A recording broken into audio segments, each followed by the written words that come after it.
Yeah, dude, you're a little off with that one. Can you redo that sentence? From the top. Yep. All right. Well, folks, we're tuned into the Junkyard Love podcast. Today I have a wonderful guest with me, Kendall Johns.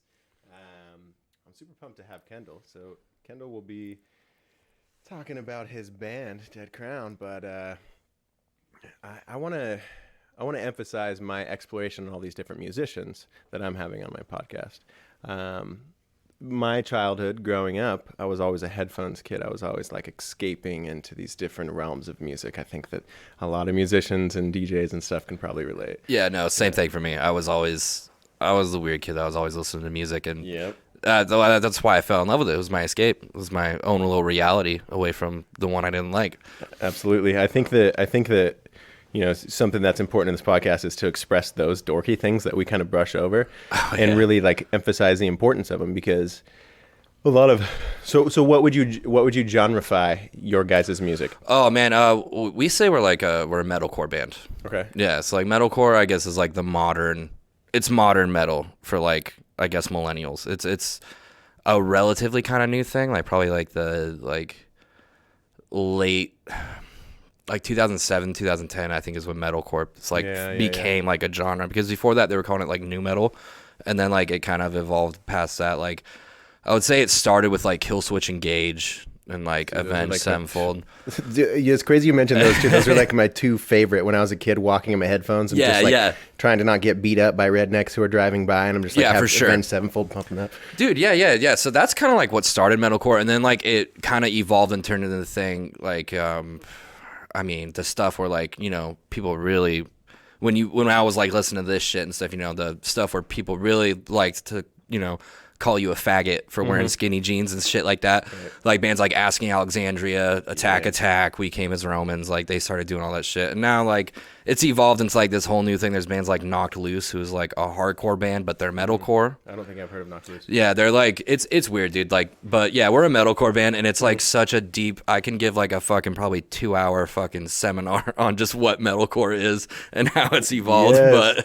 But I like how you said I like you said metalcore is like, I think you said metal for millennials or something. Dude, no, it really is, because like you can't go back and be like, you can't go back to like the 90s and 80s and be like metalcore, because it wasn't around then, and it's not like Pantera or Metallica.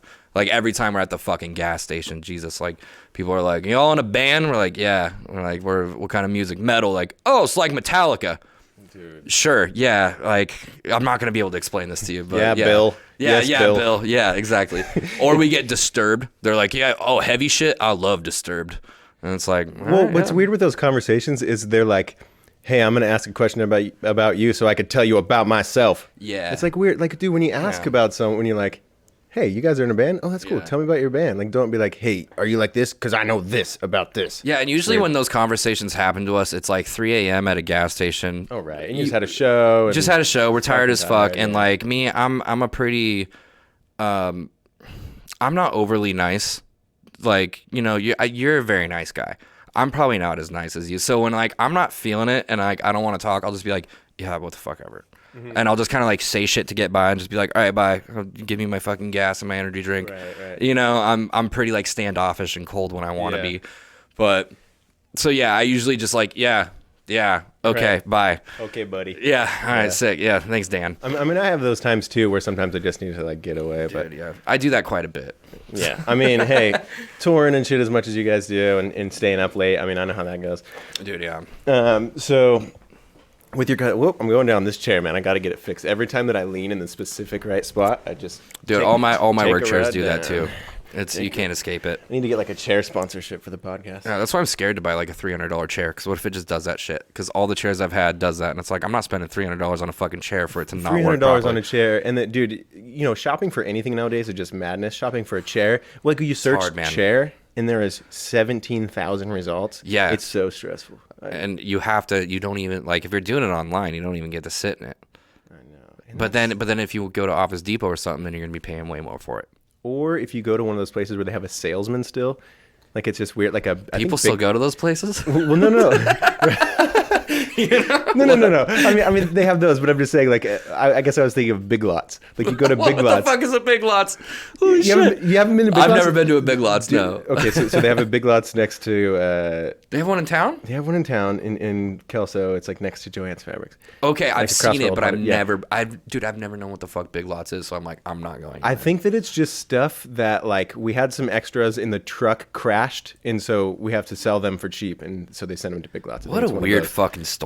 Yeah, I don't know. It would end up in Longview, though. Yeah, right. Yeah. But anyway, so they have these like salesmen. I don't even know, Matt. Maybe I'm talking about my ass, but they have these salesmen where you go, and it'd just be awkward if you're like trying to buy a chair and someone's like trying to tell you about the chair. They smack the chair. This can fit fucking.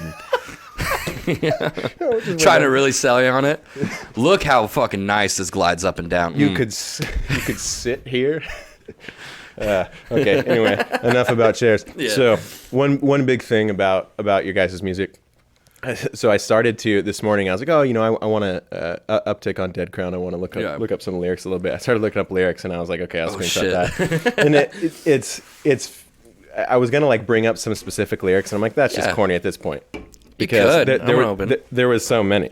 Yeah. So I think I just want to back up from specific lyrics. Yeah. And just talk about the lyric writing process because for me, like, being this punk rock kid, like listening to this intense music, a lot of people will think like you're just, a lot of people see that on the outside and think that you're just trying to be destructive, you're just loud. But a lot of times it's like processing these things. And a lot of the lyrics of these music, like Killswitch Engage, Avenged, those are like some of my tops. Dude, yeah, and those bands they like, if you actually sit down and listen to their lyrics and stuff, like, it's very intellectual, like, deep shit. You gotta rewind it sometimes. Yeah, and if you actually look into the meetings and look into, like, what they're actually saying, it's like, wow, this is some really, like, heartfelt, thought-out shit, which is another reason why I liked metal. I liked that there was purpose behind every word that was being sang, for the most part, Yeah, it's very punchy. Like, every line can stand on its own. Yeah, and it was thought out, and it was, it was heartfelt. It carried, like, actual human emotion, and, not to dog rap, because I fucking love rap and shit too, but a lot of that was, at the time, like, doing pills, scissor, fucking bitches. Dude, it's the same lyrics. Money, yeah. They're just mixed around. Yeah. Also, if you want to have a rap battle at the end of this, we can. It's just fun. Dude, I can't rap battle. Or shit, you'd beat my ass, dude. I have to write. All right, maybe later. So let's talk about lyric writing process. Yeah. Who does lyrics for Dead Crown? That's all me, yeah. Okay. So the process for me, so it, like, I'm definitely not the smartest guy, especially growing up. Like, I was into special classes for like reading and writing. So I'm by no means like a pretty intelligent guy. I'm probably less intelligent than most people.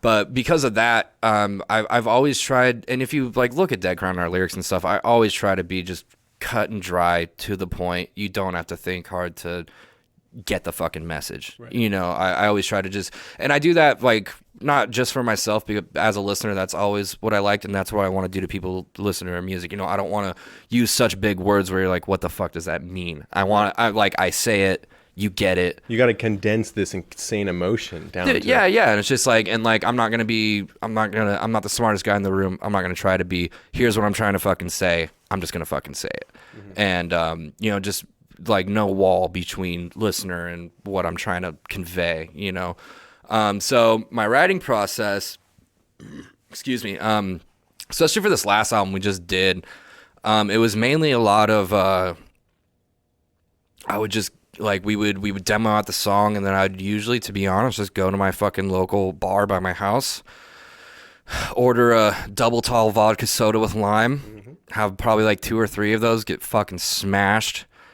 Not smashed, but like by the time my session was done, I was definitely walking home, A little tipsy, yeah. Oh yeah. And just fucking sit there with my headphones at the bar, get drunk, and usually when I'm in that space, I'm digging kind of deep, going back to things, and alcohol is a pretty good fucking like emotional lubricant for stuff like that. Like when you're trying to resurface like shit from like your past, especially like with this album that we just did, I talk about a lot of stuff from like my childhood and like growing up and stuff like that. So I would just fucking have some drinks and just say whatever the fuck was on my mind at the time. And it's per song thing. So I just sat down, I was like, well, what am I feeling? What do I want to fucking say in this song? And I would just go and say it.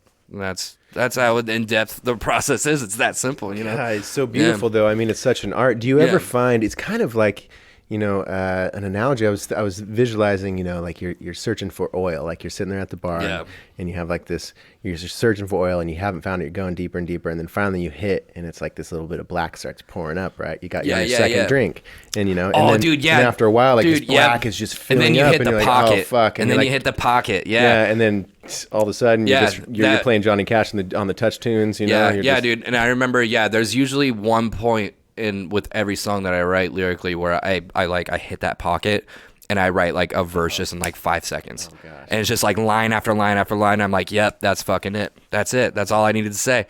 And it all worked out perfectly. And it's sick. I love when that happens. And then the only other thing that I guess to like, if we're looking at the process is like with metal and stuff, like before the breakdown happens, you know, there's that punchline. And that's like, it's the money shot. Like, you know, like in porn terms, it's like, it's the fucking money shot. Your right foot is up in the air. Dude, yeah. Like, it's got to be good. Yeah. You got to send it. So, like, that's the only other thing is, like, I'll work around that, too. It's like, all right, this is where the big, like, this is, like, the lyric that, like, if it had to go on a fucking shirt, would it sell? This is the lyric that, like, you know, when you're playing it live and you hold the mic out, is the mic going to be able to, like, is the crowd going to sing it back? Word. Like, you know, it's like the big punchline that's like, it needs to be catchy. It needs to be something that people can fucking get behind. Otherwise, it's like, you know, like, it's not going to be as good. Which, like, our song Family, that was the one thing this last tour we just did every date. Because I also, like, made a meme out of this breakdown, and it went viral, and I think that helped a lot too. Yes. But the lyric is, and this is right before like the drop, like the breakdown, the big part in the song. And the lyric, it says, "Take it back. I don't want the shit anymore." And so every night on tour, I'll go, "Take it back," and the crowd will go, "I don't want the shit anymore." How's that feel? It was fucking. Do you remember sick. that exact? Like, were you at the bar for that one? Do you remember what that's about? Dude. Yeah. I know. Do you want to break apart that song at all? You want to keep that song. A secret? Well, like. Yeah, it was about, like, me and my brother, we went through, like, a pretty big rough patch, and it was stuff like that. But then other people in the band, like, we've all had family issues, you know. I've had problems with my dad and shit like that. And the song's mainly just about how, you know, like, this is cliche, but I don't really give a fuck, you know, like, how family isn't always blood. And, you know, like...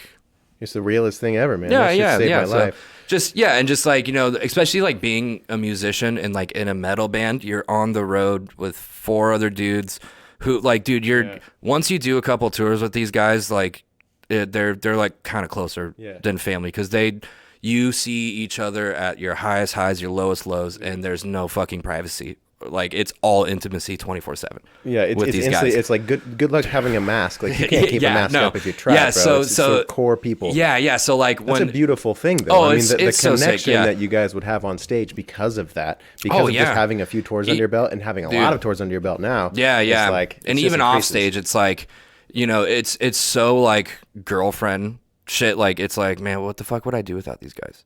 You know, like that's how close you get, and it's crazy, and it's like. Yeah, it's a very intimate, fucking strong bond that I've only felt through like being in a band and shit. And it's great, but it's also, it fucking sucks, because it's like having 4 girlfriends. You know, when it's good, it's really good. When it's bad, you gotta really you got work. Their shit now too. They got yours, but you got theirs. You really gotta work on those conflict resolution skills. You really gotta fucking, you know, be good and be patient with everyone. You know, like. Right. But it's that intimate. Communicating, you get like so many like not having space from someone would be difficult for me. Like, not being able, because I'm such a recharger, dude. Like, it'd month be so long difficult. in a van. Yeah, man, it's so great that you guys are able to like solve these things. It's so cool because it's. I mean, you said you're like not intelligent, but I mean, your emotional intelligence. Yeah, I'm intelligent, like emotionally, just not like books and like. I mean, words not like books. Okay, and but stuff like that. Dude, I'm not smart at that. You've made so many good videos. You're a wonderful musician. You're a great lyricist. Yeah. You're a great worker. You're a great salesman. Yeah. You're good at being on this podcast. I guess not as things are good at, but I think you're intelligent in other ways. Well, thank you. Yeah, I just meant like, you know, like books smart. Like, Right. if you told me to spell this thing, I'd be like, I fucking can't. Yeah. Well, that's just not your damn life, like, man. yeah, you, like, you what's know a what? fucking, You have dove in it. You know, so some people are doctors and some people are lawyers and some people dive into the pits, the soul of humanity, and tell people about it. You know, that's what you do. Like that's like people like it's a hard fucking job sometimes. But it's like, beautiful. Yeah, but hard. if I wanted to go be an electrician, or if I wanted to go be something that required like those skills, like I probably wouldn't be able to do it. I probably would fail the test, because that's what my brother's doing right now. He's being an electrician. Like, he told me I can't focus, dude. Yeah, but like he told me like all the tests he had to do to like just get into like the program and all that shit. And I was like, yeah, I definitely would not have passed that at all. And like the homework he has to do and shit. And I'm like, nope. Like I literally cannot do any of that shit. Well, so you're being smart about it and you're making this shit work for sure. But there's still not a lot of money. I know, right? Yeah, dude. Yeah, eventually though, you got to believe that it's coming. I mean, either way, it's funny because as you get older, you start to realize it's like you are chasing money, and it would be great to have money, but you're like, oh yeah, this is my fucking life though, and it is pretty cool. Even with like the currency that you're getting, you know, like having enough money to be able to grab a 6-pack on your way over to like talk to your buddy, dude. That kind of stuff it's great. Yeah, I definitely and like. You know, I've worked hard for like the things I have, so it's cool. Definitely. But like also like all the touring and stuff too. Like I remember we broke down one time, and we were at a Ford dealership getting it fixed, and of course the guy was like, "Oh, you all in a band?" And I was like, "Yeah," and he was like, "Dude, that's so sick." And I was like, "I mean, look at us right now, dude. We're fucking stranded and God knows fucking where. We've been driving for 24 hours. We still have another 24 hours to go just to play a show in front of probably 5 kids." And get paid $100 and like just making our way home. Like, this isn't that fucking sick, dude. For shit that you dove into the depths of your soul. And then to grab. I'll never forget this because the guy said, "Well, I tell you what, I know everyone here. We just talked about it. And we'd much rather be doing what you guys are doing right now than being at this shitty fucking job." Wow. And that fucking. Oh man, that pulls you out of it. What a great perspective. Yeah, I was just like, damn, dude. Like, yeah, like the grass is never greener, dude. Yeah.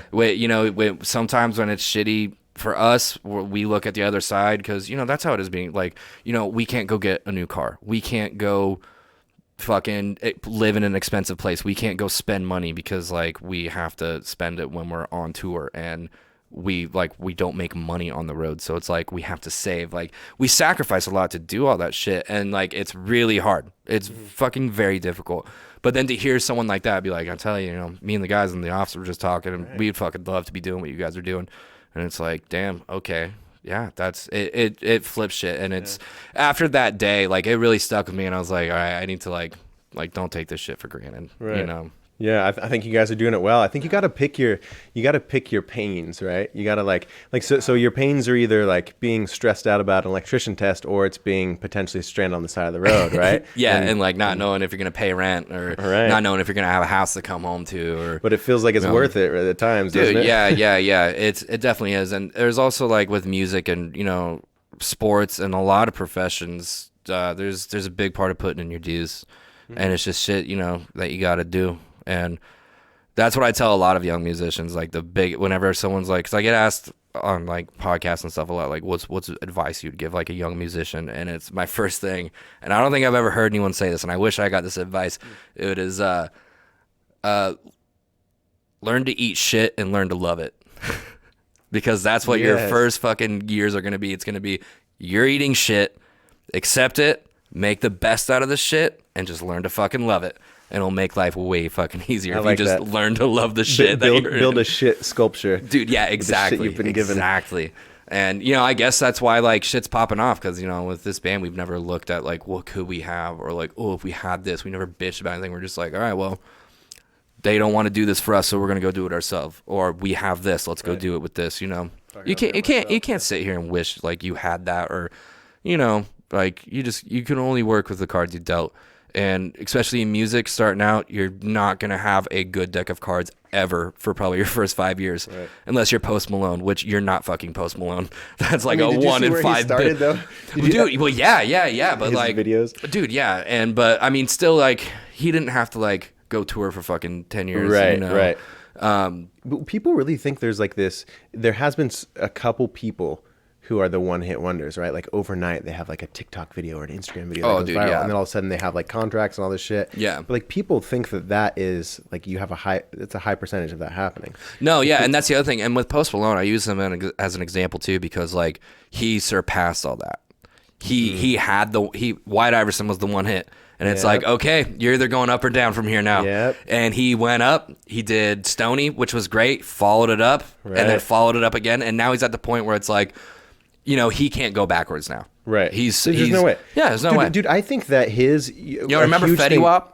Where the fuck is that guy now? He was the biggest thing on the radio like 2 years ago. I saw him live, and it was not recently. Good. No, not recently. It was years ago. It was one of the bumper shoots a few years back up in Seattle. It was not good. But but dude, a crazy thing about Post Malone, I look at like mine and Shaylee's relationship. We literally just like lay on the couch, we'll watch Post Malone interviews and videos together. He's such a cool guy. I think that the White Iverson, the song, his first few songs, whatever, like. The songs aside, I think he's popular because he's so genuinely organically and himself. that's why I say you're not fucking Post Malone, because that is the dude. If you look at that dude's career and what happened, you know how many fucking stars were aligned for all that to happen? It was a little bit of a luck. It was a lot of him being genuine. It was so many fucking things he where put like himself there, you can't duplicate those results, dude. Yeah. And so you're gonna have to go slave away in a van. Even fucking Justin Bieber had to do that. Well, Justin Bieber wasn't an overnight sensation like a lot of people think he was. But yeah, dude, he was playing acoustic guitar on the stoop, man, when he was a young kid. Yeah, and then he toured radio stations and water parks and played in front of 40 kids for the first year of his career. Yep. Dude, I love Justin Bieber. I love him too, dude. No He's doubt.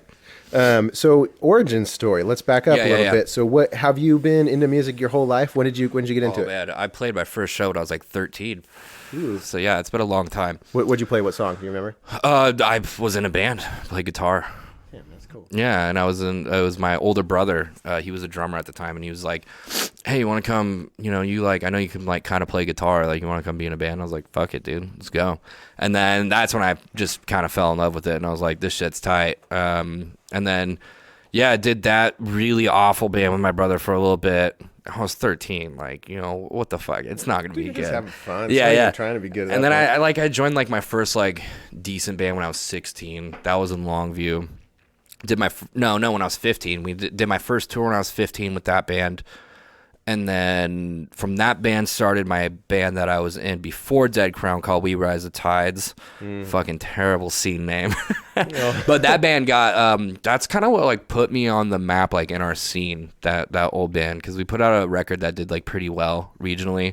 And then like that's when like my social medias and stuff started like bumping up. And to this day, like, I'll get someone in the crowd heckling, like, "Play We Rise the Tides." And I'll be like, "You fucking asshole. No, fuck off." Yeah, fuck you. Who's it? Do you think, is it Dallas Green from CD and Color that was in Asking Alexandria? No, he was in, Dallas Green. Dude, what if they're like in there, he's just like singing, like, just super softly, and they're like, yeah, City and Color. Yeah. "Play fucking Alexis on Fire." He's like, "Dude, I'll fucking kill you." Yeah, just like, "Hey, security, can you fucking take care of this guy?" He pulled me out of the zone. I'm done. But no, it's fine. And like, that doesn't happen very often. Like, one of the dudes that did heckle, he like afterwards he came and bought a bunch of merch and like took a picture. He's like, "I'm so sorry about that comment. Like, I just love Tides and I've been following you ever since." So a lot of those people from that time, like, they still follow me now. Crowds are so we can explore crowds for a second. Let's take a detour. So you've probably experienced some different sides of crowds that I have. So completely different fucking worlds. And I want to talk to you about this too, because we are from like different music scenes and cultures. Yeah, we are. I mean, so I have, I've been to plenty of pretty hard shows. Like I probably haven't been to, obviously, like nowhere near your field, of course. But I've seen like Suicide Boys and stuff. You know who they are? Newer. Oh yeah. I mean, I heard their shows kind of pop off like metal shows. Yeah, it's pretty rowdy. It's pretty much like metal show. I mean, and when I was 14, 15, I was going to every Warped Tour, and I know it's Warped Tour, but like some of those get fucking buck. That's where, dude. Yeah, and that's where that shit happened. Yeah. I remember fucking seeing a Muir and seeing people fucking die in that mosh pit, dude. Oh my God. Like, dude, that shit was hard. A couple years back, me and my friend Tyler we're like, dude, we got to go to one more. Like, let's just do it. And we just got hammered. We just said yes to everything, and we moshed at Waka Flocka Flame. I got kicked in the fucking face, and I was like, "This is the best day of my life." It was just so fun. But so crowds, like, they are definitely very different. Let's talk about what would you say is the difference? Like that. I mean, I would say for metal, it's way harder to pull a crowd. But honestly, I don't know that because I've been to some pretty fucking shot rap shows.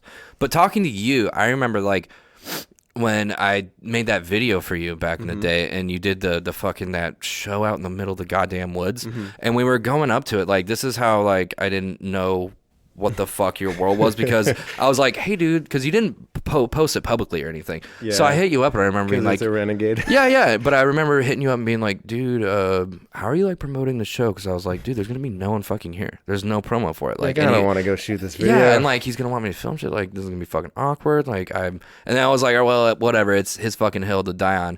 And you were like, oh, just Snapchat invite only. My world.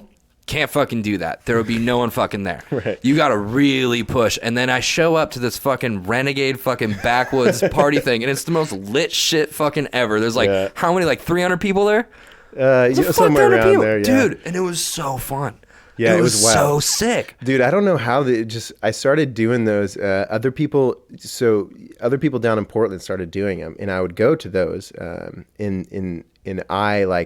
I knew a couple of people, and there were some things that went really right. Yeah. But me, I have like an event planner, I'm the same way. Yeah. So I'm like, what could I do differently? And so I have all these. Yeah. So I started doing my own, and like it'd be cool. It's essentially, for me, in my heart, it is the Pacific Northwest, like my like electronic version of the Renegade warehouse parties, where you don't get the address till the day of, and this is what it was. Like we've had like and you could see, like when I showed up, I was like, damn, that's a lot of word of mouth.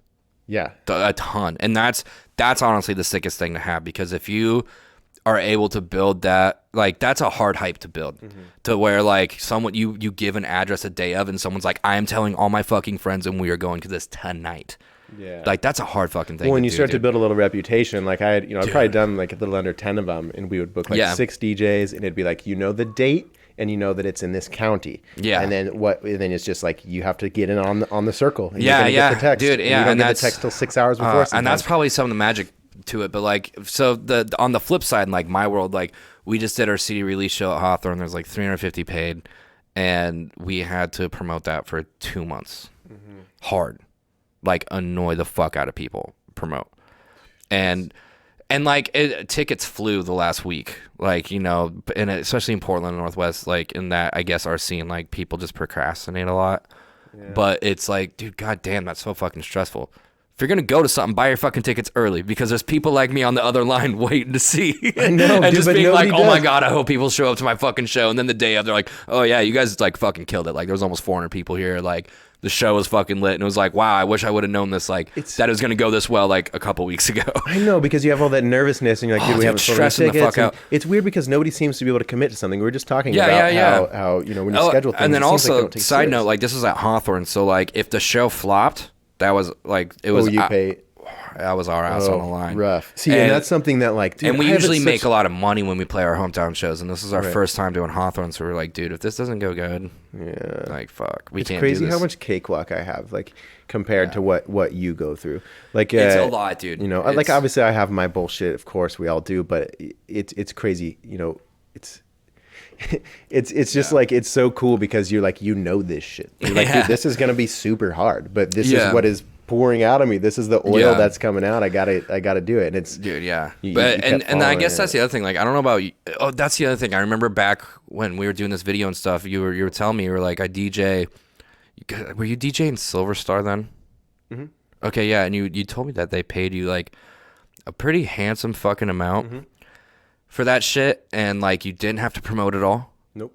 And I was like, really? You don't have to like pre-sell tickets. You don't have to do any of that, and they're giving you that much. Pretty money. much every gig that I've ever done, I keep it pretty much that level. I don't. Dude, okay.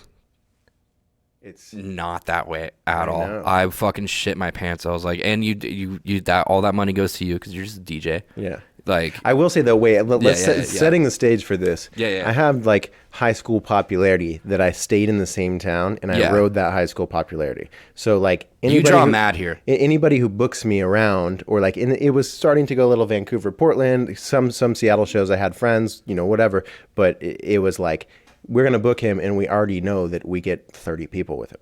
Dude, so it's like that's enough for any. I mean, bar, dude, if I was still living in town and like you were DJing there, I'd be like, fuck yeah. I'm gonna go fucking hang out with Jake. Well, and it's something, again, like I work really hard to keep that. Exactly. You know? And I fucking, I try to make sure that I'm worth what I'm bringing in. But which is awesome. But but like from my world, it's like, cool, dude. Like it took us.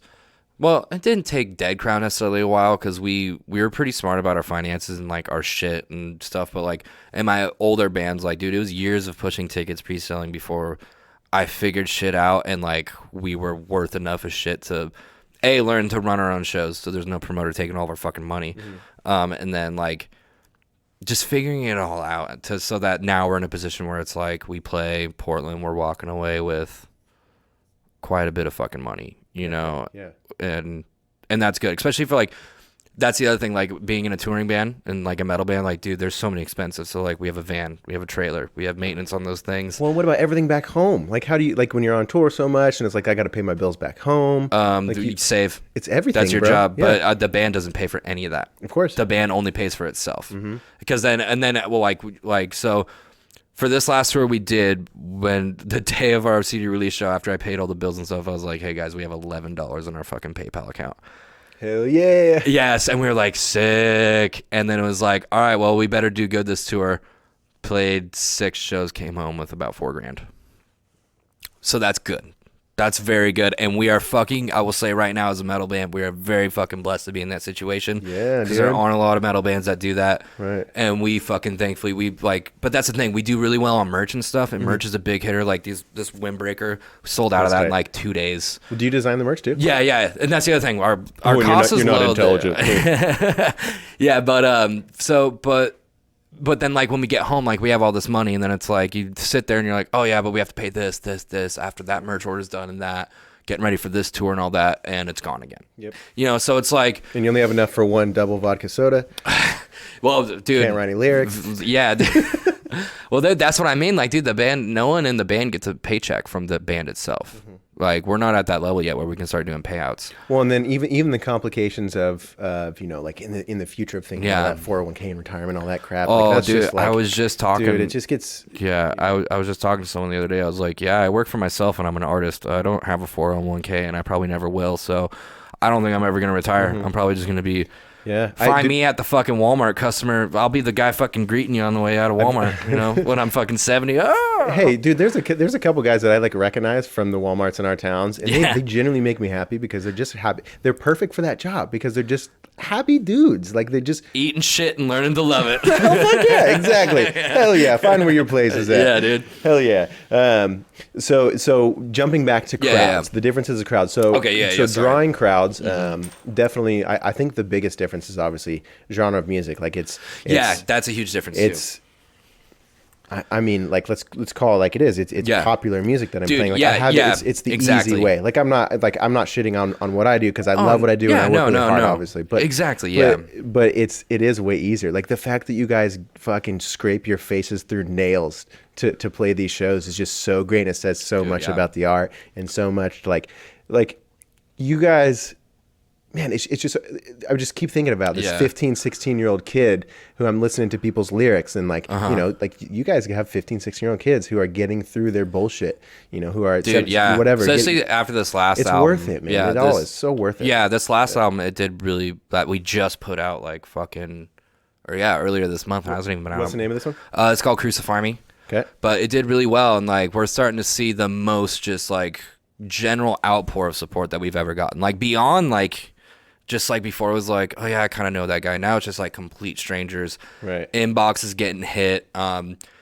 Like the coolest thing the other day, our pre-order bundles showed up to people's houses. So like all day we were just getting social media like messages and people posting their pre-orders. I got my fucking Dead Crown pre-order bundle. I'm taking selfies in it. Some girls were like posting really fucking hot pictures in it, and they're like, look at my fucking Dead Crown. And it's like, fuck yeah. You're like, I am looking at it. But they were like, and it's also like, because it's like, I guess it's coming out like close to Christmas. And so, I mean, I don't know if it's time of year that did it, but seeing all that shit was like, it was a really fucking cool thing.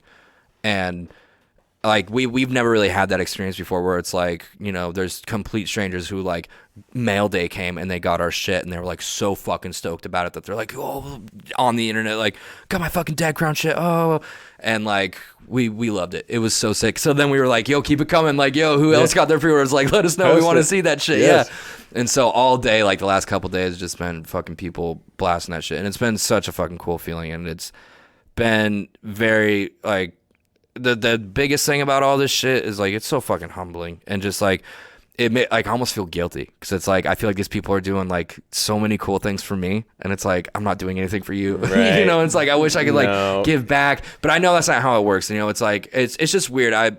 Because I've especially in metal and stuff, when you're up and you're coming up on this grind, like the biggest thing, the worst thing to do is be like, I got fucking fans.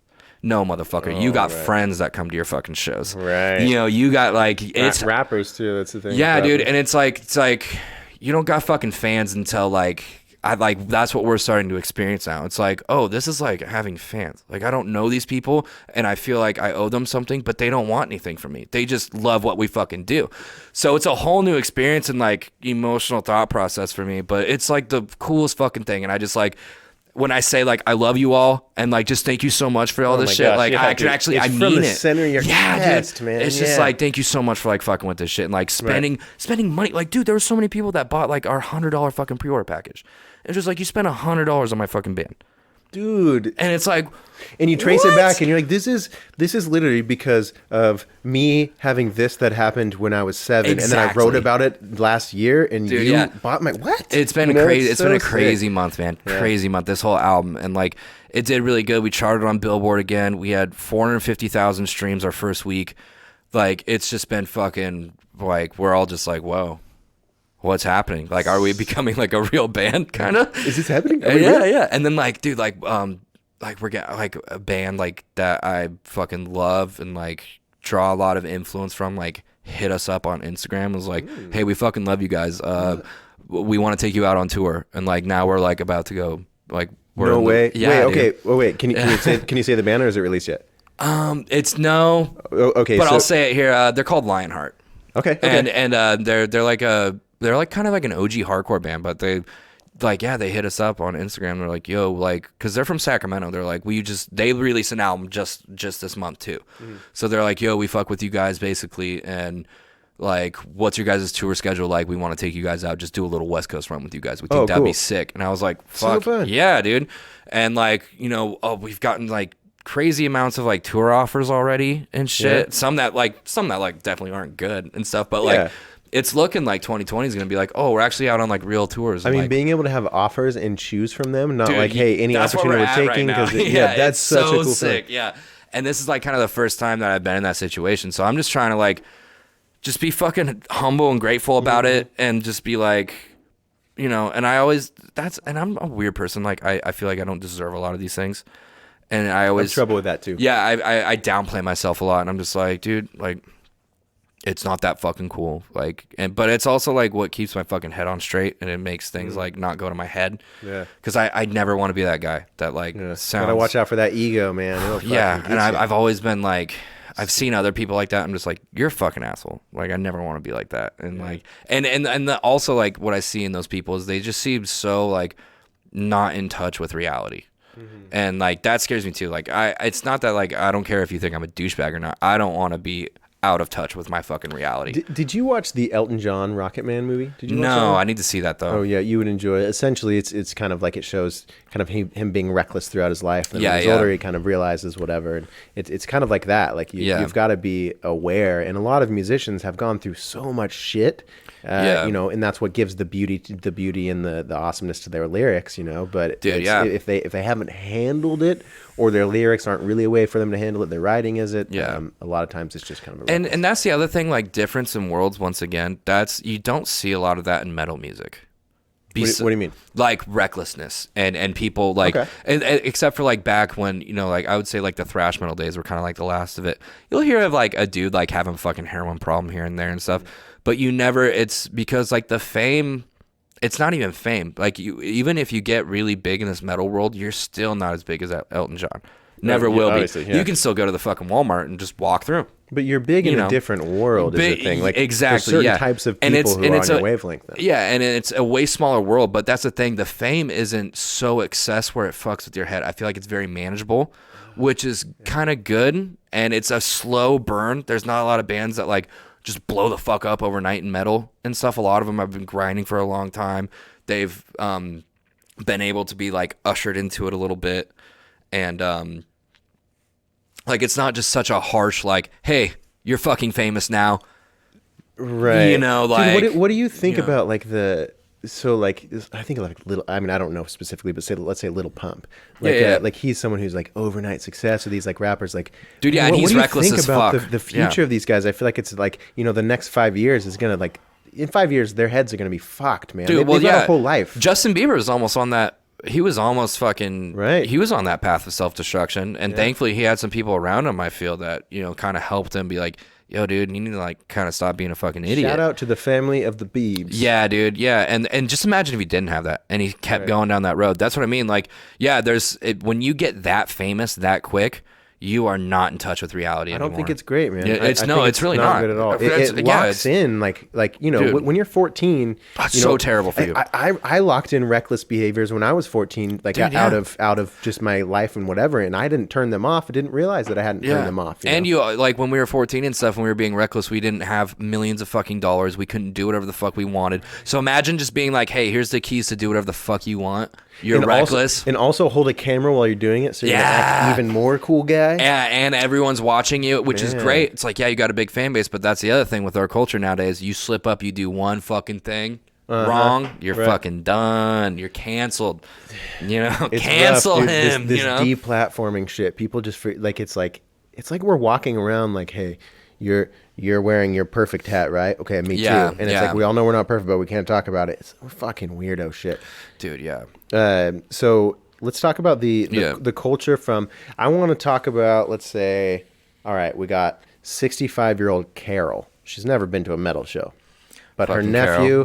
her grandson... Yeah. He likes metal. He's 16... It's between the ages of 16 and 20. Yeah, for sure. And she knows that he loves it, but she thinks it's fucking crazy and she doesn't understand it. Yes. It's probably a really common thing. Can you lighten her heart a little bit? Can you explain? Oh, like if Carol was, like, in here right now and I had to, like, tell her? Yeah, like if she's like, hey, I'm concerned about my kid going to your show. It seems... Is it devil worshiping music? What is it? I will say, hey, I fucking... If it wasn't for this crazy, like, music world I live in, I probably would be dead right now.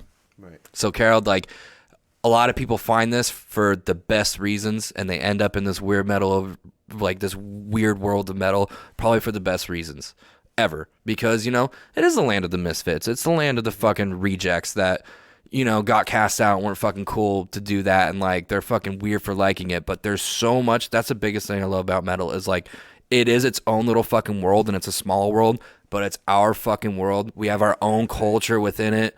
And it's like no one else ever fucking understands it. And when you're a part of that and you're at one of those shows and you're like in that metal culture, it's nothing else is like it. You can sit there, be in that moment with people and be like, there's nothing else in this world like this. And this is ours. This is our thing. I think that, you know... It gives purpose to, like, so many things. It's so sick. And it's such a relief too for a lot of young kids. Like for me, my thing this last year for like getting my my energy, like I'm going crazy. Yeah. I got to go out and I do like trail running or hiking or something by myself. And a lot of times when I was younger, dude, it was going to shows and thrashing or listening to music. Man. It's sometimes it's like, man, I got this pent up energy and I don't really understand it. My parents don't understand it because we don't know the same things. But I do know that when I walk out of these shows, when I walk out of Dead Crown show, I feel super great. Dude, yeah, and I think that's an important thing. Dude, yeah, no, and that's what metal is for like so many people, and like it's a crazy little fucked up world, but it's our world, and if you're lucky enough to like be a part of it and be fully submerged in it, like,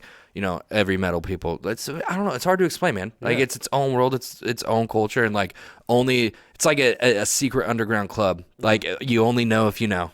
Yeah, like, right. You know, it's and it's funny because it's you see it as like a culture that's completely, you're like, okay, I get it. I have a culture that's my music, it's country, whatever. Yeah. And we're like this, but yours is nothing like ours. But it's like, you ever seen someone in a mosh pit get hit on the ground and then everybody's like making sure they get up? Yeah. Like, I mean, there is a family vibe to. Oh yeah, dude. To a metal show, to a heavy show. Yeah. It's just a different culture. It's just different. Yeah. It's almost counterculture.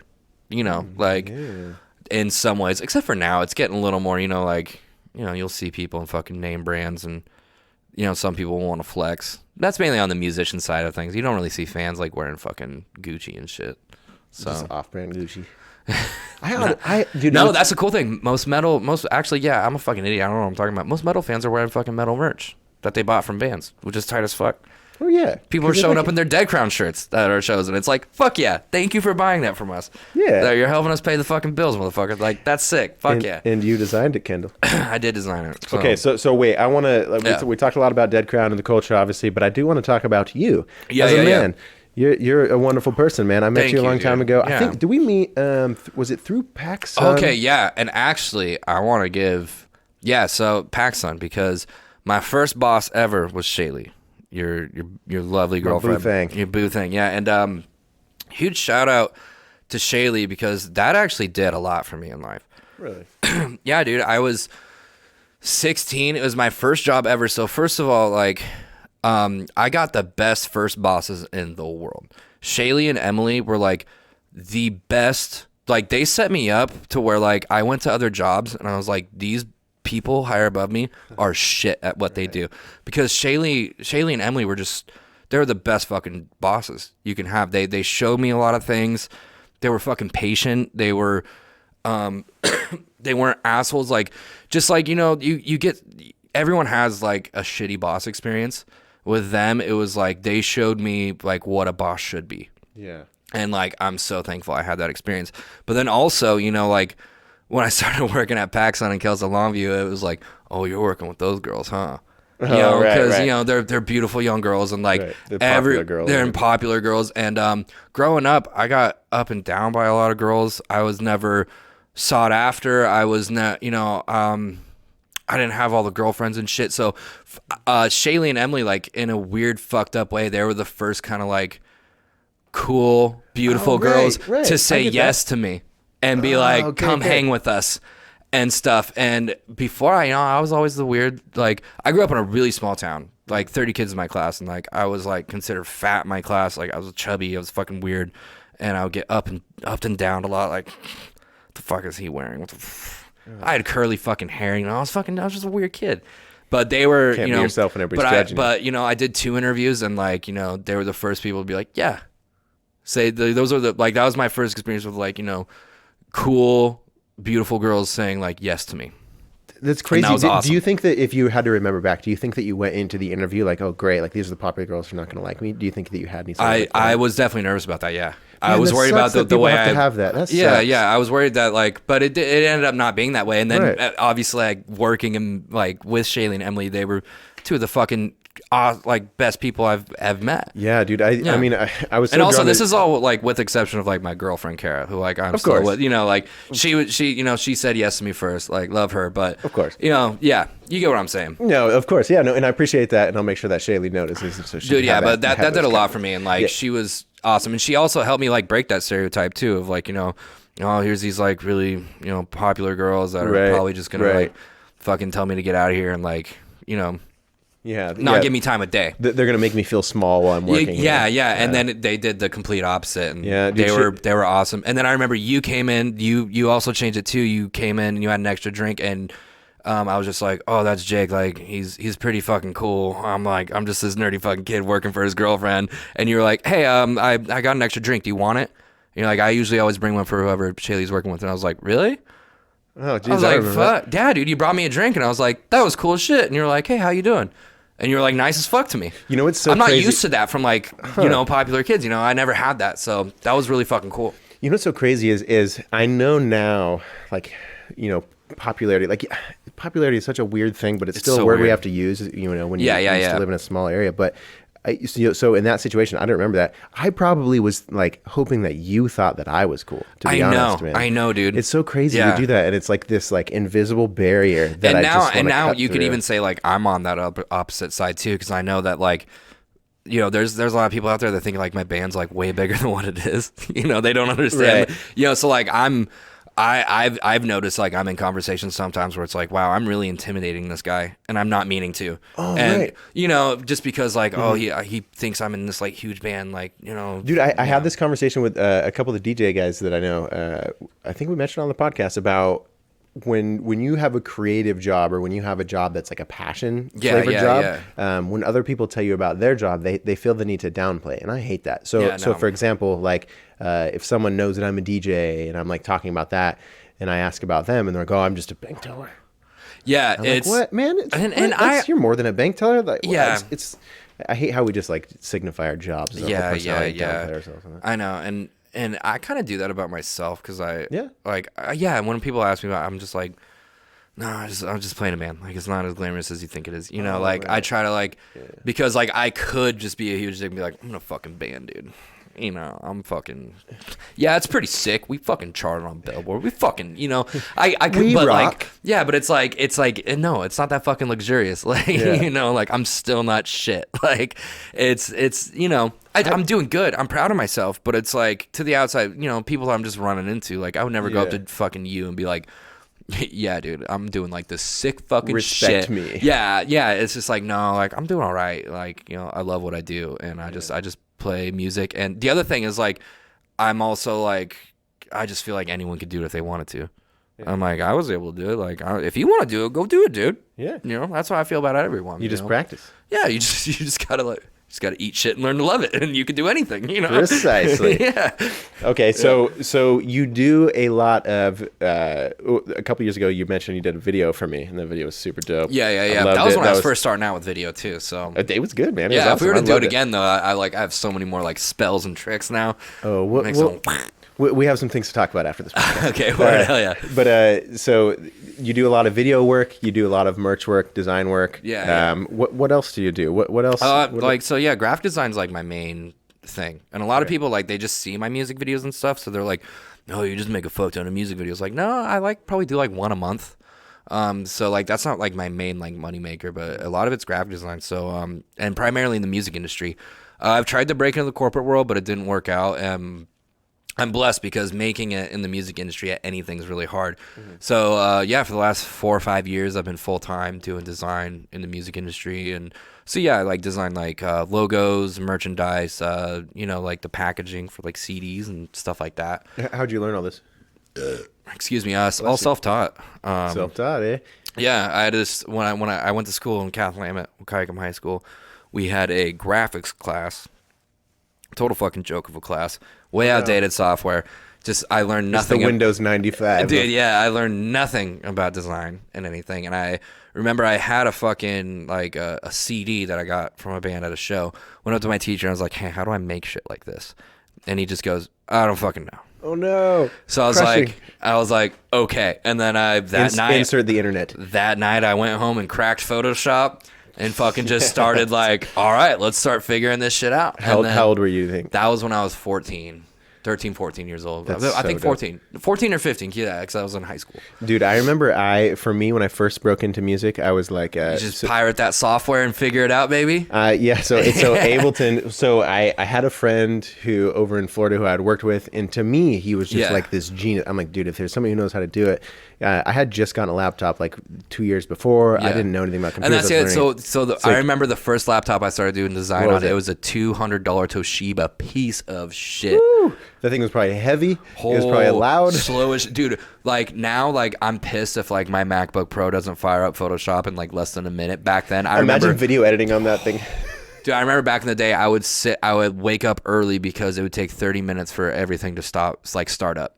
So I'd have to start it and then like go shower, go do all that shit, and then be You know like what's sit crazy? down and work, and then it would take me like 8 hours to do it. We would never back then. We get so used to shit like Yeah. that. We would never like we didn't really complain. We're like, this is just No, how this computers is how are. it is. This is how computers Yep. are. I was thinking about that when you look at like a 4K TV now, Dude, yeah. and you look at a cheap one, you're like, this is a piece of shit TV. But 3 years ago, you thought that was the craziest. Dude, yeah. At some point, our eyes are gonna explode. I think. Dude, yeah. We're gonna be like, this is too much. Dude, yeah, but also it was also just, I guess, the grind and the willingness. Like, I was just like, well, I want to figure this out. And I really like this. I'm really passionate. Same with you in music. You're like, no matter how long it took for the software to load or how many crashes you had to deal with because your computer was a piece of shit, you were still just like, well, fire it back up and let's go again because I love this and I want to figure it out. It's so cool. It's so cool, yeah. And like Dude, we were you just keep passionate digging about and it. digging Yeah. and digging. And that's the other thing. Like I knew so many kids like in high school that would say to me like, oh, like I think it's so cool that you're doing this. And I'm like, doing what?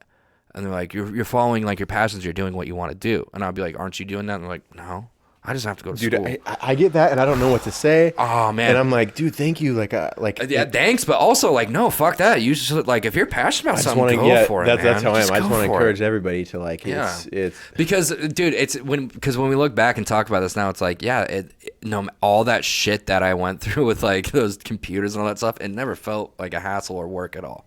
Because you know, I'm sure the same thing for you. Yeah, exactly. Figuring it all out, you know, like it was never work. It was never a hassle. What's your view on like the 10,000 hours?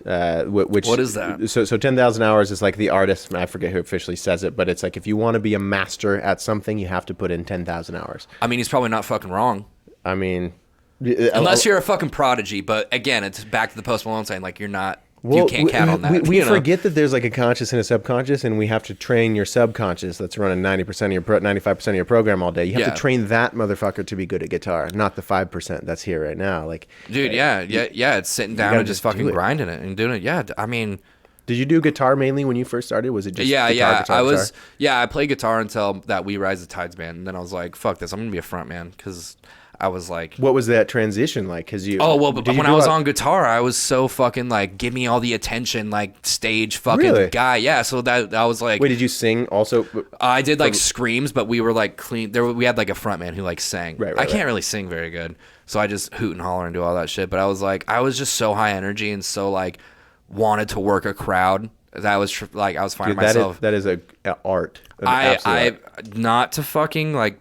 Brag. You're very good at it. I was obsessing over your Instagram videos. Yeah, and like I've been told by a lot of people like, dude, you're like one of the best frontmen like in like this metal game I've seen, and I'm like, thank you, but I definitely worked really hard at it. So like crowd control, crowd psychology, like I'm really into all that shit. I love working a crowd. I love getting a room of fucking people and being like, in 10 minutes, you guys are all going to be in the palm of my hand, and we're all going to fucking be vibing together, dude. You have strings on your fingers, man. You just, woohoo, puppets. Best feeling in the fucking world is when you get a whole room and you say, everyone fucking jump at a certain time. You count it down. You hype it up as the biggest thing, and the whole fucking floor is moving with you. And you say, trust me, I got you. I got you. Like, just do it. Just do it. Just come on, motherfucker. It's so great, dude. And to be in that crowd and just put all your trust in that. It's so sick. Yeah. As soon as I got a taste for that, that was like a whole other passion. It's like, yep, I need to be a front man in a fucking metal band, and that's what I did. How'd you start training your voice? Because there's a lot to go into that. Fuck, I mean, it was actually Avenged Sevenfold, fucking Waking the Fallen. Heard that record. Shadows, M Shads, dude. Yeah, but me and my brother, we fucking love that, and my brother was like, dude, you should start like figuring out how to do that, and I was like, okay,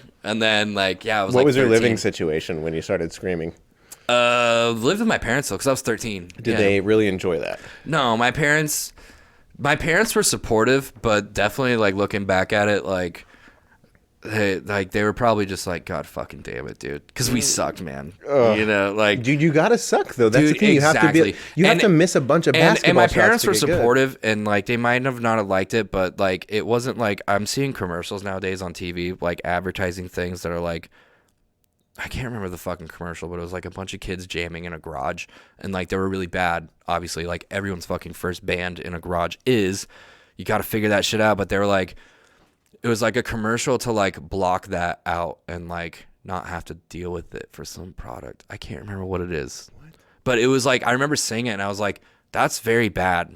Like that sits with me really wrong. Like I don't really like. I let's stick right here because I actually want to emphasize something that I'm going through. I'm like the last year or so, I'm really processing a lot of my childhood traumas. And I'm trying to be out loud about it. And something that I'm realizing is, and if the wrong person hears this, I would hate for their feelings to be hurt. So don't take it the wrong way, listener, if it's the wrong person. Yeah. But I'm realizing that when I was young, I didn't have anybody who told me, like, who believed in me. I didn't have anybody who told me to believe in myself. If I wanted to be smart, if I wanted to be creative, I got made fun of, I got poked fun of, I got called gay, I got called weird, all these things. So a lot of my my soul wants to just express myself. I feel like I'm an artist just walking. I just want to, I'm a paintbrush to this world, I feel like.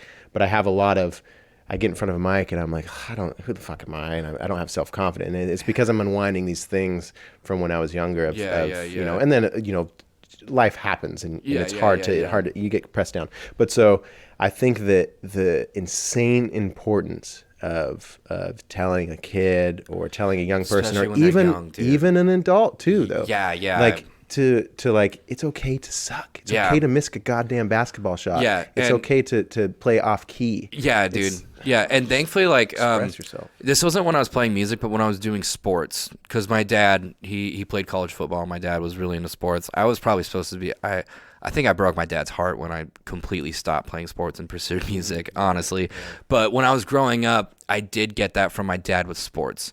I would have all these crazy dreams of like, oh, I want to be in the NBA. Oh, I want to be in the NFL. Like, Dad, do you think I could do it? And he'd always say, you can do anything you put your mind to. So hell yeah. He always said that to me. Right. But just for sports, when I got into music, I wasn't really seeking that. But he, but he instilled that in me at a young age. I bet it carried over. Like, I gotta believe in myself. No, it did. It did carry over. And like, dude, there's times where like I'm so, especially like, dude, like, just not to like go all around, but like, there's times like when you roll up to a venue and it's like tonight's crowd's gonna be shot. Mm-hmm. Yeah, and I know it going into it. And being this metal frontman, I'm supposed to, whether there's 5 people and I got to sit there and be like, this is going to be a little awkward, but it's my job to make sure that you 5 people have the best fucking time right now. That's so great. And it's fucking hard. It's like, man, like nights like that, like before I go out on stage and stuff, it's just like, I'm like nervous. I'm more nervous for the small shows than I am the big ones because I know that the big ones will go off well. Right. But the small ones, it's like, man, like I really don't want to look like a fucking idiot. You know what's crazy? Like, I think it's the same thing with me. So dude, no, when I go to man. a show where, especially for me, like if it's in the hometown, and I know I got my homies in there. Of course, I'm feeling great, dude. Yeah. But like if it's where I'm not really super in my element, and there's like not a lot of, I have like different age people to impress. I feel like I have to do different things, and it's just a mind fuck kind of. But it's just so dope that like that's a huge thing within your guys' culture. I mean, obviously, I'm sure not every band does it, but I'd be willing to bet that a lot of people in your guys' culture does show out. I do notice. There's some. We definitely we hold ourselves up to like a higher standard to try to like. Dude, it's at the very least it's practice, right? Yes, but we try to go above and beyond that. But that's hard to do. Like being like, hey, all fucking 5 of you motherfuckers, open up this fucking pit. Even though there's, okay, all fucking 5 people in this room, jump, like what do doing all that shit. Do you, I mean, we play the fucking show. Play it what it is. So we it's do like, it just like we would any other night. We're not going to, do you express this to the people in the crowd? We just send it the same way we normally would. Yeah. There's even been times where like our guitar player, Eric, like I've been like, dude, like, because we have like choreographed like parts in our set, and like there was some nights where I was like, dude, like, oh man, this crowd doesn't look like a jumping crowd. This crowd doesn't look like this. Like, man, I'm really nervous. Like, we should just cut that. And like, thank God for this man in my fucking life, Eric, because he goes, no, fuck that. Don't be a bitch. Go fucking do it. And I was just like, yep, okay. So if my fucking guitar player is telling me like, don't be a fucking bitch, dude. Go do your just do it. I go out and I do it, and it works. And it's just like, whew. Sometimes you just need that fucking, that you're on the edge and you just need someone to fucking push you off. Yeah, and you dude, need to swim. Just get out there and do it. You're never going to walk off stage and regret it. It's practice. No, exactly. Shout out to, I've got a musician homie named Eric who helps me out too. So shout out to the Erics. The Erics, man. Shout out to the guitar playing Erics. All right, who else you got in the band? We've got Eric, Brighton, and Brent. Yeah, Brighton's the drummer, and he's honestly probably like one of the best drummers in the fucking like Pacific Northwest. He's insanely good, and like I always say he's like my diamond. He's my hidden gem. Because like when I found him and started playing music with him, like I was like, dude, he's really good. Like, I'm surprised like no one big has came and like got him. You're like looking around. You're like, is anybody? Yeah, no, for real. I was just like, wait, he's not really doing anything, and I know he wants to do this shit. I was like, hey, and he was like, yeah. So he like started playing with me in my old band towards the end. But then the Dead Crown started, and like, yeah, it's been all good. But yeah, he's really fucking good. He's one of those people that's like, he's a master of his craft. He sits down behind drums and like not even just metal, like he's just traditionally good at his instrument on all fucking fronts and can put on a clinic. And how'd you guys get linked up? My old band, we needed a drummer, and he was just like this really fucking good drummer. I was like, I always thought that like, oh, he's really good, he's probably busy, and like I hit him up one day, he's like, yeah, I ain't got shit going on. We always assume this shit, right? Dude, yeah. And I was just like, well, do you want to like go on tour and stuff? He's like, yeah, I'd fucking love to. And I was like, well, here's my band, like, you want to come tour? And he's like, yeah. It's just like, that's the best situation. Yeah, and then like, showed up, already knew our set. I love how simple like some dudes' conversations can be like boiled down to be so simple. Like, dude, yeah. Hey man, you want to do this? Okay. Yeah. Runs. So yeah, sure. Who else? We got Eric. Eric. Yeah, and Eric's fucking. He's the man too. He's fucking. Like he has a daughter and shit. Okay. And I've never seen someone be it. Like most of the time in music, when someone has a kid, it's usually like, oh wow, well. Dream's dead. You're not. He balances his life so well and stuff where he's able to do everything, and he's still a fucking great dad. Magical. And he's a great fucking guy. Brighton.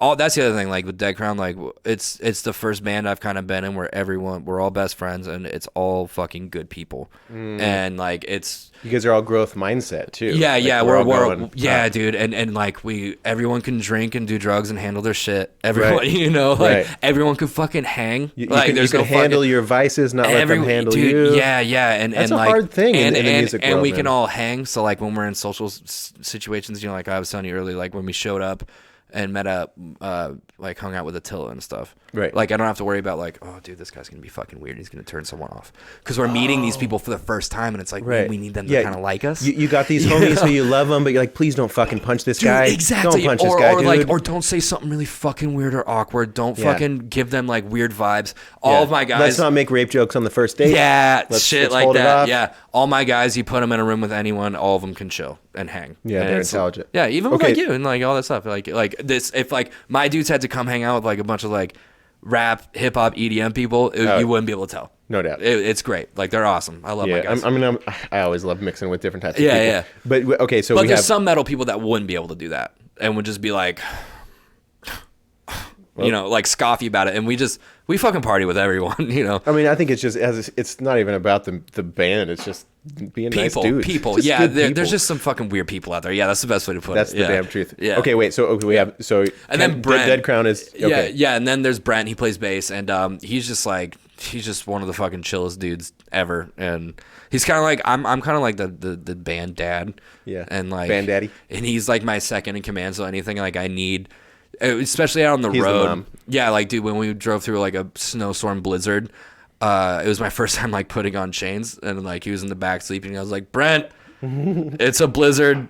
I need to put chains on the tires. I don't know how. And he just gets out of the van. Fucking, it's 7 degrees out. We're in a blizzard, and he like just puts them on. He's like, all right, you're good to go.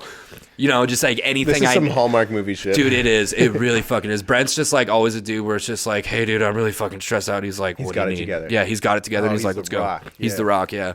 And then Brighton's just like high, fucking sleeping. He sleeps through all the bad shit. Yeah. Yeah, dude. Hell yeah. But no, he's like, dude, everyone, it's cool, dude. Like our dynamic is, I'm very thankful and blessed to have this dynamic because I know a lot of bands do not have this, but everybody in their band is like their own fucking dude, has their own personality, and like we all shine in our own different way, and it's fucking great. It's a beautiful thing. It's a beautiful dynamic, and I'm so blessed to like have this fucking weird little thing that we do together with each other. Yeah, dude, it's so great that you can have.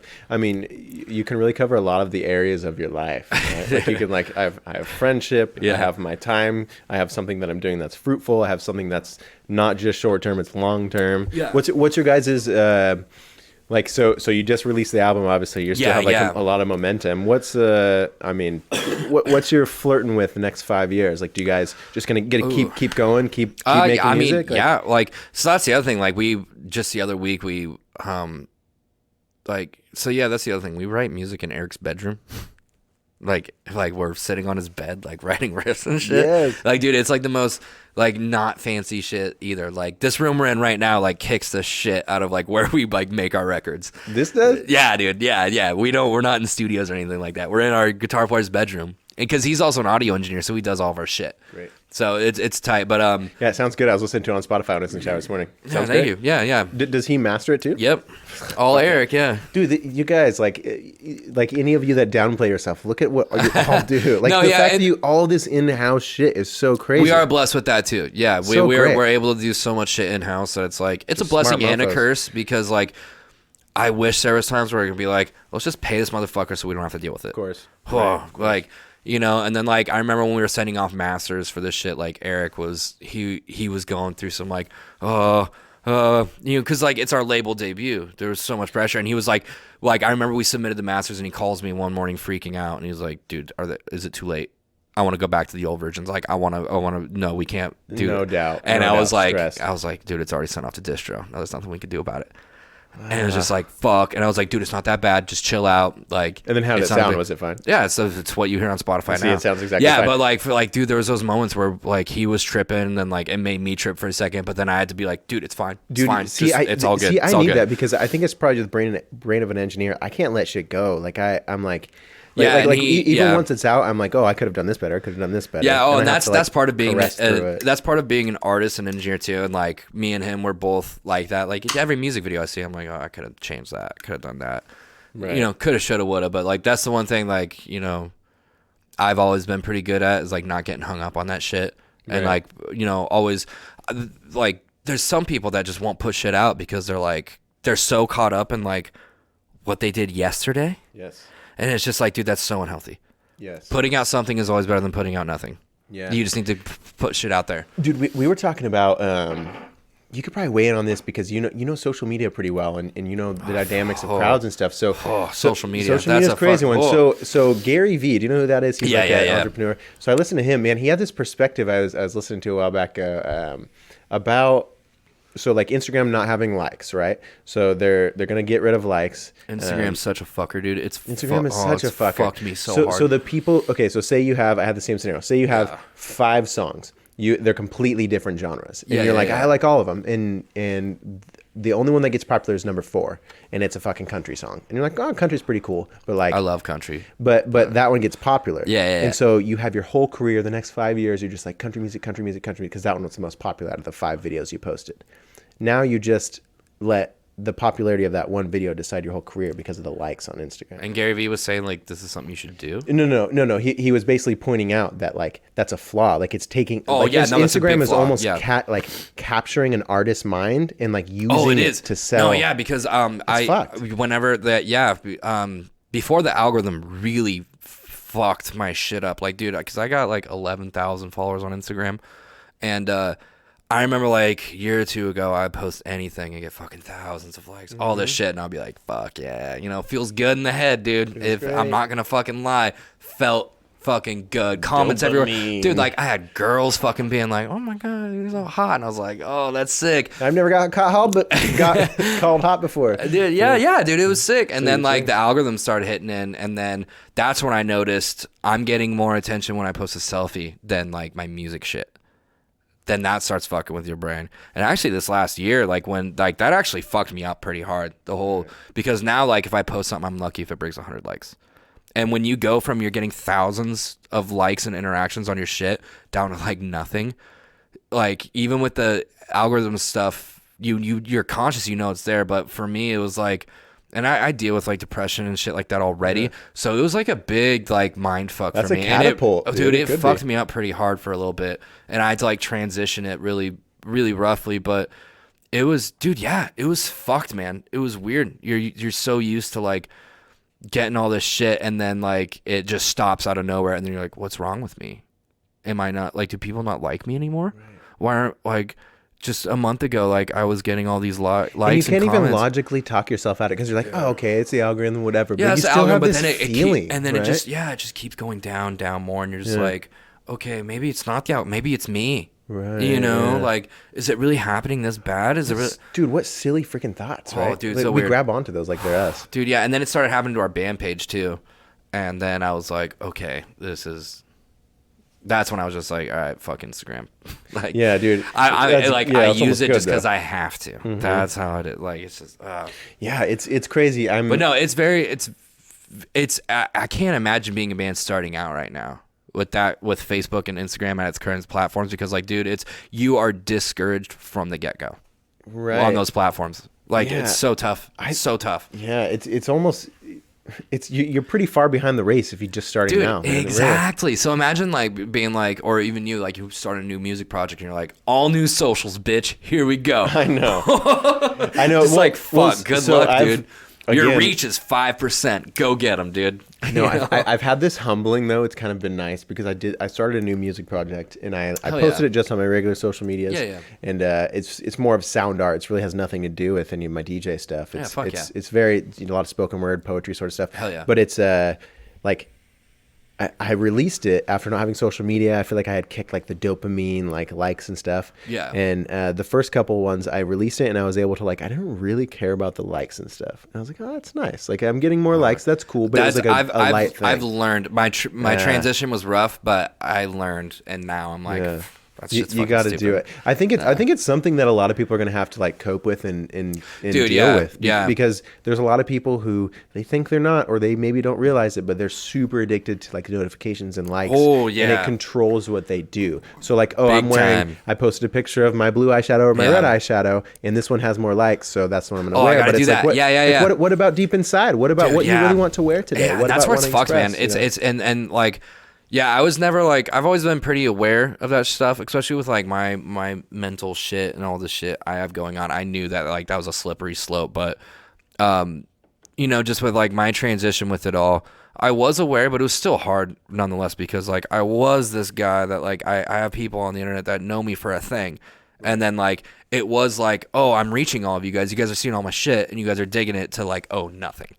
Like that was hard to cope with. Because I already, like, I had, like, this little following, and then it was just, like, I felt like it was taken away from me. Well, and it's like, it's almost like, dude, like, what, like, I don't, you almost want to be a little mad at, like, Instagram. Yeah, I was, but, like, thankfully, I was never too attached to that shit, and, like, good. I use social media because it's, like, it's my platform to, like, promote my business and the things that I do, and so, like, now, like running all the band socials and stuff, it's, like, I have to be on it, and I have to do it, but now, like, I'm on Christmas vacation, I'm just, like, oh, I could put my fucking phone down and walk away from it. Good for you, bro. I love it. Yes, I love it because like the release is out, it's all done and stuff. I don't have to be on my phone all the time. It's gonna do whatever it does, whether you're checking notifications or not. Man. And like, there's times like I'll get to my phone, I'll be like, I'll go and they'll be like, oh, a bunch of people, I'll always reply to like fans and stuff, like, because we're having those experiences, and that's a good kind of social media, dude. That's a great feedback loop too, because it feels great to be like, dude, thank you. Like, and it's not like we're not putting shit out there to like be like, oh, like all this shit. It's more just like people are messaging us, like, dude, our fucking Instagram requests, like our album dropped December 6th. Well, technically December 5th, our 9 p.m. West Coast time is when it dropped. As soon as that happened, our Instagram request just woke up the next morning and was just scrolling because we had so much.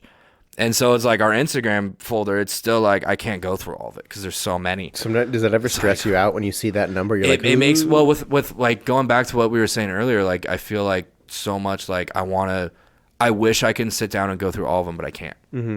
And like that makes me feel like bad almost. But it's also like it's so great that like people are like sharing that shit and they're stoked about it. Like I fucking love it, but it's like I don't feel bad about it, but like that's just like that's a good kind of social media, I guess, where it's like we're not putting shit out there just for it to get liked. It's like, oh, I'm on social media now because I want to like reply and say thank you to people. Yeah, I'm finding myself just saying thank you so much, like to so many things. I think it's important, dude. I think that's important for an artist too, because something through all my meditation and yoga and Buddhism learning and all this stuff. Something I've had to do is what's called a loving kindness metta meditation, which is essentially instead of just thinking about the basis of a meditation, you think about the people close to you and you feel gratitude for them, and you're like, if you could give them all the, like, if you can give them everything they ever wanted, would you? And it's like, oh, of course. It's just a very like heartwarming feeling. You feel love for yourself. And those things I found that they're not just like a fun little thing to feel nice. They're important for your mental health. Dude, and I think that responding to Instagram notifications and reading that and not just letting it be another person, another number. It's like, dude, this is a person. This is a real human who is like, they like your stuff. Exactly. And they spent money on my band and shit. And like, so like that's what like social media has been about like the last couple weeks, which is like, that's the way I want to use social media. It's been a lot of me being like, you can't respond to all of it though. You gotta, I can't watch your own mental like health. I just said, I can't go through all the Instagram ones. There's just so many, like I can't sit down and like, it would take me so long. Dude, even me, I don't get nearly even half as many as you do, or even a quarter as many as you do. But even my, like, people will respond to me or people with advice and stuff. And sometimes I'll get backed up weeks, and then sometimes I'll like I'll just neglect it or whatever. But dude, I do what I can. And Instagram, but I feel like people get it. And Instagram is harder because like they have a whole message request thing. So you don't see it right away. Twitter, that's where we're most active. So like everyone who like tweets at us, I go check it, and then I'm instantly just like, yo, thank you so fucking much. Like, thank you. Like, that's like the best way to get like. Is there a metal crowd on Twitter? Is there? Dude, yeah, that's where that meme went viral of our music video thing. Like, Twitter is a different world. Dude, I fucking love Twitter. Dude, so it's my favorite. I haven't been on. I quit the Twitters. Ugh. I quit the Twitter. I sound like an old man. It's weird. Fucking boomer. Okay, boomer. God damn it. All right, fucking metalcore for millennials over here versus boomer. That's the title of this podcast now. Metalcore for millennials versus boomer. No, but I haven't been on Twitter as much, but it definitely is a different. There's this barrier. Yeah. I saw this tweet the other day that was this guy made this joke about. He's like, I forgot that Twitter isn't real life. He's like, oh, he said something about wanting to kill himself or something in real life, and he's like, one of my coworkers was like, what, bro? like he, like the shit you could say, like, I want to fucking die on Twitter, but like in real life, if you say that, people are like, what? Wait, what? Jesus Christ. Yeah. And the other thing with Twitter, like I see a lot of people, and I don't know what your reasons were for like taking a break from it or whatever, but I see a lot of people who are like, man, this social media platform, it's so fucking toxic, it's so fucking negative, it's so this. It's like, well, yeah, it is, but also like what I've done and what I've been pretty conscious of, I never want to be a guy that gets on social media and all you see from me is negativity, because there's so many motherfuckers that do that. They only get on the internet to bitch and complain about shit. I can't handle it, dude. No, I can't either. And so guess when if I follow you and I see you doing that too much, guess what I do? Peace. I go and fucking unfollow you. Boom, negativity and toxicity gone. Now you don't have to see it. Bro, and the so importance like of curating your own feed, exactly, and that's like, it's like, okay, if you want to leave Twitter, like, go for it, but also just so you know, like, anyone out there, like, if you like, you could just clean up your fucking news feed, please, and be dude, like, I encourage you, any listener, please encourage your like feed. I started doing that, any and social media. Yeah, I've never felt like I needed to like absolutely leave a social media platform because it was like too negative. It was like, oh well, that person's making negative, so I'm just gonna unfollow them. I think that the feeling the need to follow every person you've ever met and every person that you went to school with and all of your family members, dude, this is something that if you're okay, cool, you're checking it every single day. When you're checking it every single day, are you inserting 17 negative thoughts into your brain throughout the day? Dude, exactly. And that's what I mean. And this is also like don't be that person on social media. Right. Don't be that person like you only get on to fucking bitch about something. Yeah. Or whenever you reply to someone, every interaction you have on social media, it's something negative. Yeah. Like imagine that, because I see that from so many people on the internet. Dude, it's like, cut it out. Yeah, and I've even responded to people. There's been a couple people who have like hit me back on Twitter and stuff about some things. And for the most time, it's like a troll or negative. And I like sit back and I think, I'm like, dude, I've never seen you compliment anything. I've never seen you say anything good about something. And I hit him back and I go, hey, do you ever say anything positive? Like, do you only troll on this thing? Like, do you ever say anything good on this? And then most of the time they never say shit and then they stop. You know what's crazy is I just call it. I think calling them out is actually like, and it's not in a dick way either. It's just like, hey, do you ever say anything positive on here? Well, sometimes you gotta like snap people out of their shit. Yeah, and they're just bro. like, oh yeah, you're right. Like if I followed me, like I would just see negative shit all the time. Dude, we get confused with all these likes and these pictures and all these little things. It's like these are humans behind what you're saying. Like you need to watch your mouth. Like, like these are real feelings. But it's also bad too, because there's been times where like I would get big pops. I probably would too. If I went on Twitter and I bitched about something really hard, I would get such a fucking huge pop, because people love that shit. They eat it up too. And they would be like, yeah, fuck that, fuck this, you know? Yep. And then some person would be like, whoa, you know, try to argue. But dude, like, there's been times where like I've noticed it too. I'm like, dude, whenever I say something negative on Twitter, like it kind of pops off and does pretty well. Look at our news media, man. Yeah, dude. Yeah, exactly. But thankfully, I'm in a spot now where like I say positive things and it pops off on Twitter too. Great. So it's like, yeah, dude, making that shift. Yeah, dude, making that shift. Yeah. Okay, so I mean, you're a positive dude, but obviously to dive into the lyrics, obviously the lyrics are dark. You've obviously experienced I got my places, certain things. Dog. Yeah. So do you ever have times where you mentioned the word depression a couple times? Yeah. Do you have times where you mind too far? You're at the bar and you can't turn it off. I'm actually like you fucking that oil's coming up. I waited till after this album. I have an appointment tomorrow to go get on meds. Finally. Hell yeah, bro. It's been like, cool. Yeah, I've struggled. I got diagnosed when I was like 15. I showed symptoms of mania. So I can't say I'm bipolar, but I feel bipolar sometimes. Really? But I'm definitely not. Yeah. What I try to say to people is like, I don't have good days. I have good stretches and good weeks. Oh, okay. So, I'll have a week in times where I'll wake up super early. I'll be like, fuck yes. Today's the day. Like, I'm going. Fuck yeah, nothing can stop me. And then like, dude, just like a week later, I can't wake up. I can't get out of bed. I can't, like, I just feel, it's like, oh man, there's like, I just don't feel consistency with myself. And that's been very fucking exhausting. And so that's why I'm finally going to get meds. I used to be scared of the idea of meds, and I shut that off for a long time. When I was younger, I was scared a lot too. Dude, yeah, when I had the option when I was younger, and I was like, no, I don't want to. And I was scared because like my anxiety, this is so fucked. Like especially that I'm getting older and I'm like accepting a lot of these things. But for years, I thought that like my depression, my anxiety was like my superpower. What? What do you mean? Because I would be so anxious all the fucking time that I felt like if I wasn't that way, I wouldn't be on top of my shit. Because I used it to, like, I would be freaking out all the time about shit. Or I'd be so fucking depressed, or like, so I'd be like, okay, well, I need to like go take care of these things that are bothering me. But you're aware and you feel like you're actually handling it, right? Yeah, but then what that created was just like so much inconsistency where I'm just like, dude, emotionally drained from just myself all the fucking time. So now that I'm getting older and like I've been through this for so many years, like, you know, like we have a song called 24, and it's like, and it's about like, you know, kind of people vulturing off me and like sucking life out of me and shit, but like, you know, and like taking shit that's like kind of mine, but also it's like, you know, the first line is like 24 and I'm jaded, I'm burnt out and I'm weak. It was also a sign of my mental health. It's like, I'm too young to feel this tired. Like if I kicked it, I'd be fine. You know, like I shouldn't feel like that. I'm 24. So much more life, bro. There's so much more, and I'm already fucking like, most times I feel over it. I'm like, dude, I can get hit by a fucking car. Yo, the fact that you notice that you don't want to be feeling that though, that's a powerful thing, because we do love getting stuck in our shit. We love being like, yeah, this is who I am. I like hating myself. Dude, like, no, and so I finally was just like, after this record cycle, which is done now, and I finally got my appointment made.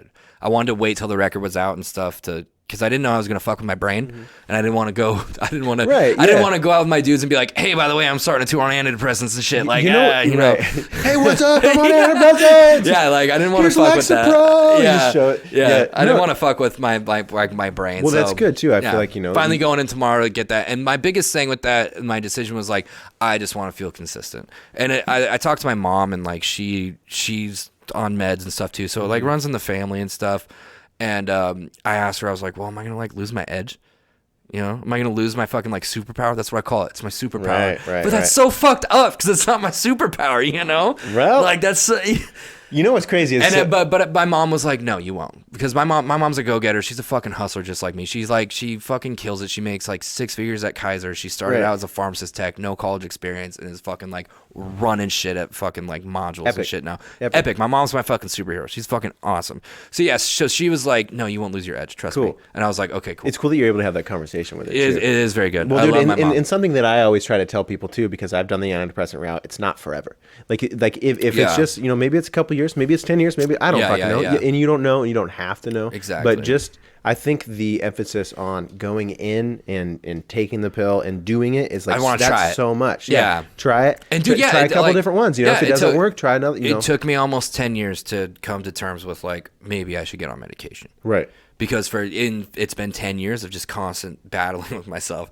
And I'm finally at the point now where it's just like, you don't have to battle anymore, man. I'm just like, dude, I could just take a pill and like it could be way easier. It can help out. But the only way I'll know is if I do it. So finally got an appointment to do that, and I'm looking forward to seeing how things go with that. Yeah, I think a lot of what I'm learning on this podcast is the amount of people who are, it's great. People are so like willing to be vulnerable, and we're talking about these things now. But like, so many people who are just cool, awesome, normal ass people who are like, hey man, I go through shit too, and like it's okay to go get medication, and I want to make it super normal to go in and talk to somebody. And so it should be. Thanks for expressing that. Oh well, dude, too, and like I mean.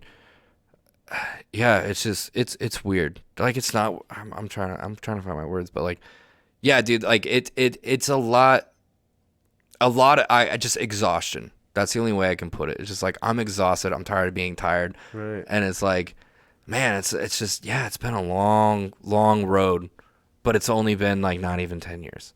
But it feels like it's been a lifetime, and it shouldn't feel that way. Well, you said you've been fighting with the idea of like think about how many times since I was 15, throughout every day, or maybe even like once a week, probably at the very least, like that thought of like, should I go get no, man, I don't know. Dude, like that, dude. That's a thought that you could have been had thinking about other things. That's a decision. You only have so many decisions every day. It's providing you fog, man, and you're willing to release it now. So, cheers to that. That's great. Yeah. How are you doing with everything? I've seen you like you. It's been a while since we've talked, but I follow you on all the medias and stuff, and like it's like, damn, Jake's fucking getting in on some shit. I'm like, going hard, man. What are you doing, man? What is it? Because you're diving in like deep with shit, and I'm just like, holy shit, what? I don't even know what the fuck that is. Like, it sounds crazy.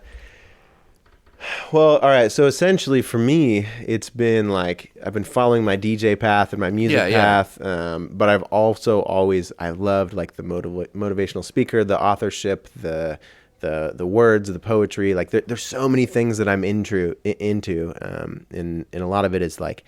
It's like exploring the depth of it is like humanity and philosophy and psychology. Like I love culture and and I don't know how to like round it about anthropology, just all these things that humans fascinate me. And just with all my healing process, I've learned all these things, like all these things about myself, about other people, that I just want to share with people. So I started getting better. I started like, healing my own depression. I was very depressed for like 6 years, but my thing was I locked it inside. I didn't tell anybody. Like, surely I was like just very suicidal and not telling her about it, not telling people I love about it. And I've been there too. Like I've definitely had it's been a while since I've had the suicidal thoughts, but I've definitely had them, and it's not fun. Now it's more just like if I was walking down the road and like a car hit me and killed me, like, that's my ticket out. Fuck yeah. Like I'll take it, Yeah. Like it's more like thoughts like that this, now, this not numbness, right? Yeah, just like, dude, if that did happen, like I wouldn't be mad.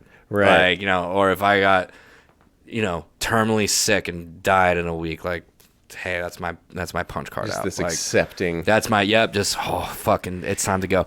Which that's not good either, but I've definitely been there, and like that it fucking apparently we're not supposed to feel that way. It's not good. It doesn't match up. It's not good. For me, I had this like burning desire. Like I would feel this, but I would always have this other voice of like you could do whatever you want. Like I always have this like I have these cool ideas, and I have these really cool people tell me my ideas are cool, and then I'll be mumbling about some shit and going on and on. And I look around, and there's 10 people staring at me, listening to every word I'm saying, and I'm like, oh fuck, you guys think I'm important.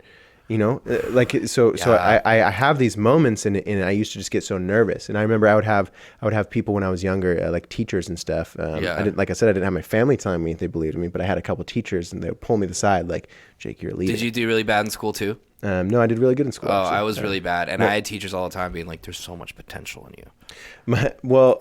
Mine was weird. I always say that I got lucky. I don't know how it happened or why it happened. I don't know if it's just like I'm meant to be a positive dude, but I had every potential to be a fuck. Like I've been essentially raising myself since I was around 9. It's kind of how it is.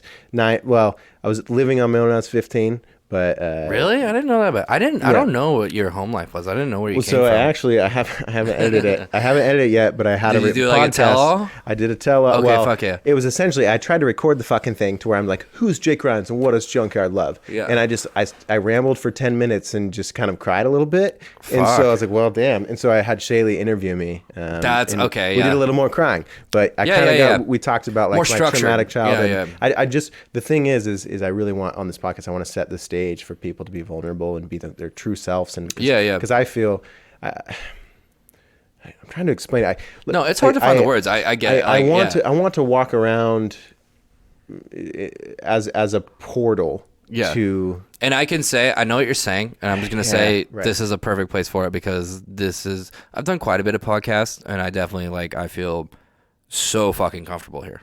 Oh, good. Cool. Thanks, most comfortable I've probably felt on a podcast. So cool. It's great, man. And you have a very great fucking window and platform to do that on, and you're very good at this. So thanks, man. Appreciate that. Yeah. Thank you. I appreciate you telling me that. Yeah, it's something that I want to be able to create this. I want to be able to create because I think that I see people. I feel like.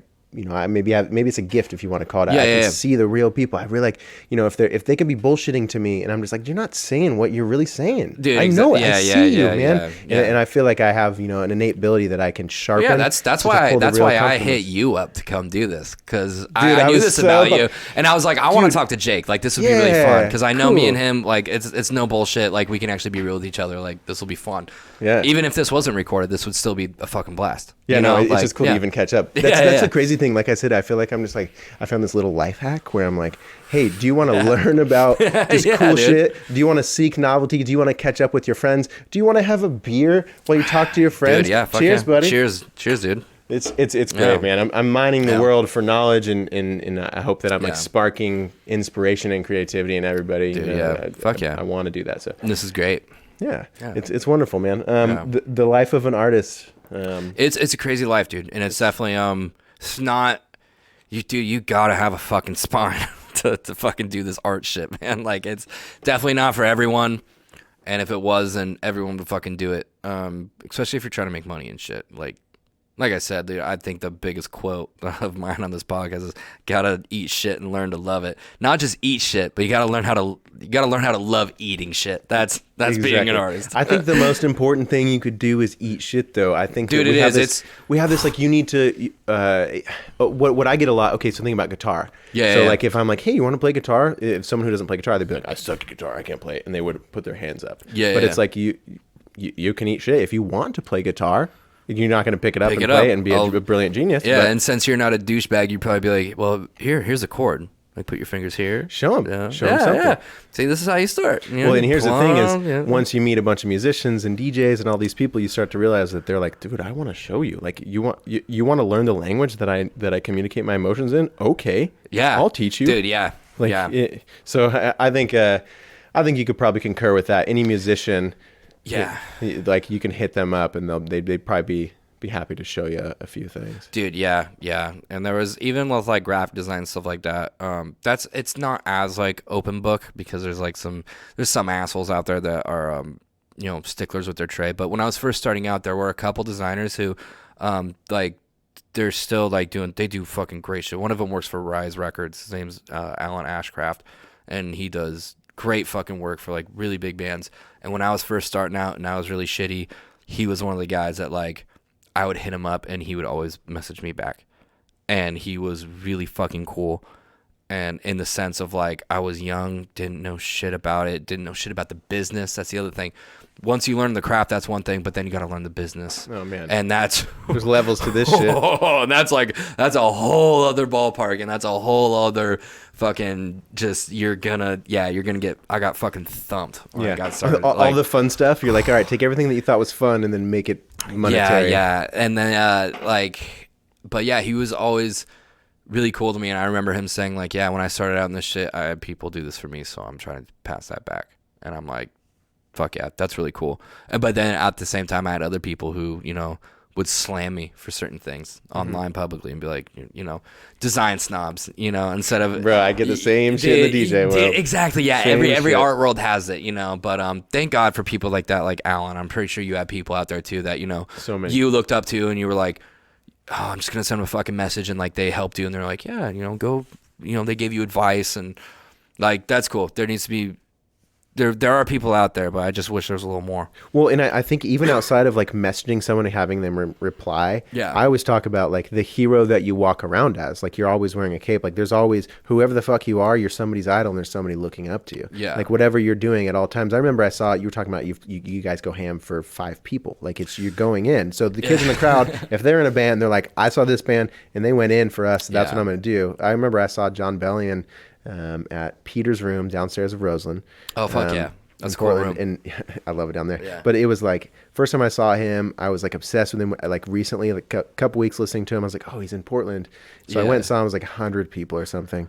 And then I've seen him probably 9 times since then. I just saw him in London a couple months ago with Shaylee. London? Yeah, bro. We were in That's so we sick. got blacked out and just like we were in the very back, like with no seats, which is railing. We were just spinning with our fists out. We were so hammered, just having the most fun. But anyway, so we went from, dude, he's selling out arenas and shit and touring with AJR and all these things, and like he's just this humble dude. I remember 100 people on stage. He's with his college bandmates, and he's just or 100 people on stage, 100 people in the crowd, and he's just like, thank you guys so much. And he plays his heart out, and he's sweating to death, and he's damn near in tears through his lyrics. And then you see him at Key Arena, and he's the same thing, but more. Dude, and that's where like like we're talking like the Little Pump, the overnight successes. They don't have that. Right. They don't, like there's no humbleness. Yeah, like Macklemore. I remember he would play Hawthorne Theater in front of 40 people.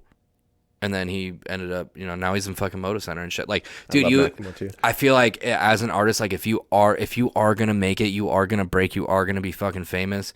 You need those experiences of like the bottom to like know where you came from. Because if you don't have that, then like, yeah, I feel like that's just really bad for your mental state and where don't get famous before you're ready, bitch. Dude, yeah, and there's a lot of that, sadly. Yeah. I mean, I get it though. It's one of those things that I will say though. I mean, obviously, who would say no to that opportunity? No one fucking would. But there's also people above that should know better and should put their fucking neck outs for these kids and should be like, hey, you need to fucking take care of yourself because this shit's not easy. Yes. And you're gonna fuck yourself up. Like, like instead they're just taking their money and being like, all right, keep there's being manipulators in the industry. Yeah, like, dude, like if you work for a union and you get fucking strung out on drugs or something, they have to pay for your rehab. Yeah, they help. If you're a musician, you get strung out on drugs, your label can just ditch you and they tell you to kick fuck to the off. curb. Yeah. They tell you to get your shit together. That's the perspective of it. Yeah. They don't have to do shit for you, and they don't want to do shit but for you. But there's plenty of labels. There's plenty of like other homies. There's plenty of, dude. There's so many opportunities to be respected, and I think if we do live in a world of Instagram and TikTok and all these like overnight fame that might happen. So, listener, if you happen to be a young person and you're kind of experiencing some uptick, or you know somebody who is, like, just be smart about that. Just be smart, Be smart. That's the biggest thing, and like don't. Like I said, like I feel like there's a huge detachment of reality when it comes to those people that get way too big, way too quick. Just always be in reality. And if you feel like you're getting out, it's okay to take a step back and come back down. Go back to your fucking hometown and have a beer with your fucking your local fucking mill workers. Go. Just take a step back. Go back to where you go back and be like, this is where I fucking came from, and that's okay to do. And then be like, yeah, I do have this crazy shit. Man, I'm fucking grateful for that. It's good. Everyone needs to be able to do that. Because if you're always submerged and just, I don't even know where I'm going off. But, I know what you're talking about, though. I talk about the maze on here often. Sometimes I like to see, I think that the way I naturally see things is sort of, like a lot of times people are in their maze of whatever their shit is, and I'm like looking up at the maze.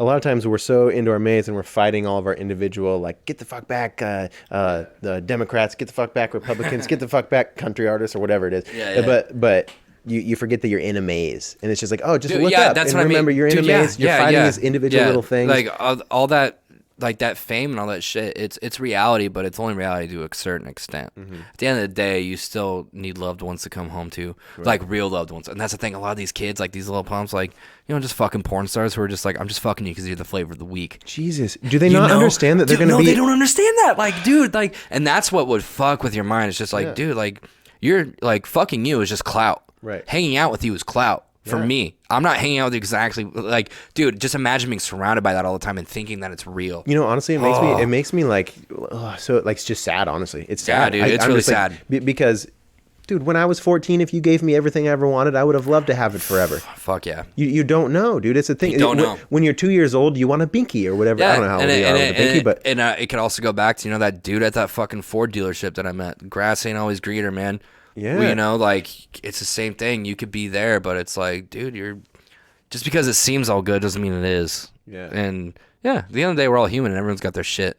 But I just with especially with music and arts, I really hope that they kind of do something for these young people that get really famous and really rich quick, and they almost like a union or like fucking a nonprofit to stick their neck in and help them be like, also just like, hey, you have a lot of money now, let's get you a fucking house.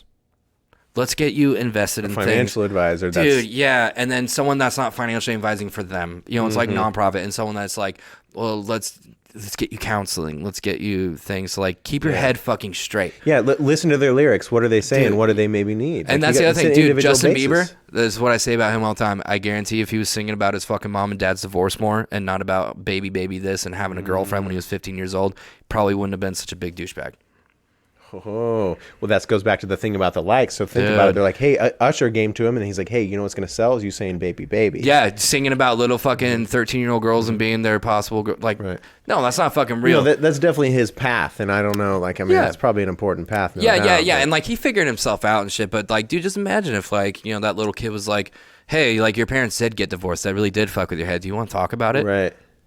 Dude, I mean, even just that sentence is crazy.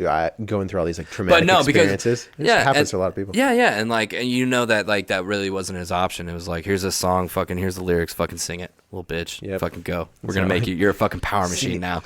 There's so many fucking hands in the pot. You got to make us money, bitch. Go. It's weird. The music industry is weird. It's so weird. It's not all weird though. There is a lot of like Bandcamp and all these other. Oh well, dude, yeah. Even like the record label we're on, like they're fucking awesome. I love my team. Like, yeah, and like what's your guys' like creative control on your record? Oh, dude, so fucking Stay Sick Recording. Shout out to Franz from Attila. He's the guy that owns it. Mike Milford, he's the guy that basically like runs the whole label, and I've wanted to work with him since I was like 15. He put out like some of my favorite. And now you're working with him. Yeah, he put out some of my favorite metalcore records when I was a kid, and then to have that guy hit you up and be like, "Yo, you trying to sign a fucking deal or what?" Meet up with lunch. It's been like such a cool thing. And then Billy and John over at the label as well. Basically like, because we put out an album on our own and we did pretty well with it, and we had this like creative freedom to do whatever we want. So when we got the offer essentially and we met up for lunch, we were just like, hey, we want to make sure we have all this. And he's like, yeah, like we're a new label and we're trying to do things the new way, so yeah, go for it. No bullshit. No bullshit. Yeah. And like, dude, the percentages are very fair. Like we get 25% after expenses are recouped, which people are like, well, only 25%. Industry standards like 8 to 10. So yeah, that's pretty fucking good. They don't touch our publishing, which is fucking amazing. Like, dude, it was the most most contracts. I've seen contracts that are like fucking. What's your touring? Do they have? No, so that's just the label side. But Mike, the dude who runs the label, he also manages like Attila and Chelsea Grin. So he's like a huge band manager, and he doesn't have to do any of that shit for us, but he kind of is like our manager. How talented all you motherfuckers are! Like, think about all the little stuff that you all know. It's so great. Yeah, but so like he helps us with a lot of shit that he doesn't have to help us out with. Yeah. Because when you sign with a record label, it's like, no, they're not in charge of your touring. Like that's your booking agent, your manager. That's like a whole other spectrum of the business. So, but yeah, he helps us out with shit. He helps facilitate stuff for us. But yeah, dude, like the creative control, working with them has just basically been like, we want to do this, and instead of them being like, you're doing shit our way, they're like the kind of label, at least in our experience, that are like, they're like, we like what you guys are doing. We signed you for that reason. So we are behind you and let us help you. So, and it's been like, dude, much love for Stay Sick Recordings. They're fucking awesome. And I'm glad that like we signed with them and we're working with them. Because I know it's different at other places. So. Right. So okay. So when you guys plan your tours, you do a lot of touring. I feel like something that's super dope about your kind of music is when you're writing it and when you're practicing it. It's a lot more like you're planning that for the live show. Yeah. You're like, this is gonna go hard live. Like, this part is what we need live. This is where the double kick is, and that's what's gonna make this happen, right? Yeah. So venues, like you've gone through a lot of venues now. I want to talk about venues. Like so. I haven't done a crazy ton, but I have done some. I have old buildings and old structure and like novelty and originality in buildings and stuff. Dude, I love it. Like, dude, like our Columbia Theater in Longview is so it's a beautiful place. It's so so I don't know. I guess let's just flirt with venues. Like, what's been your experience? You guys have played so many different ones. Okay, for sure.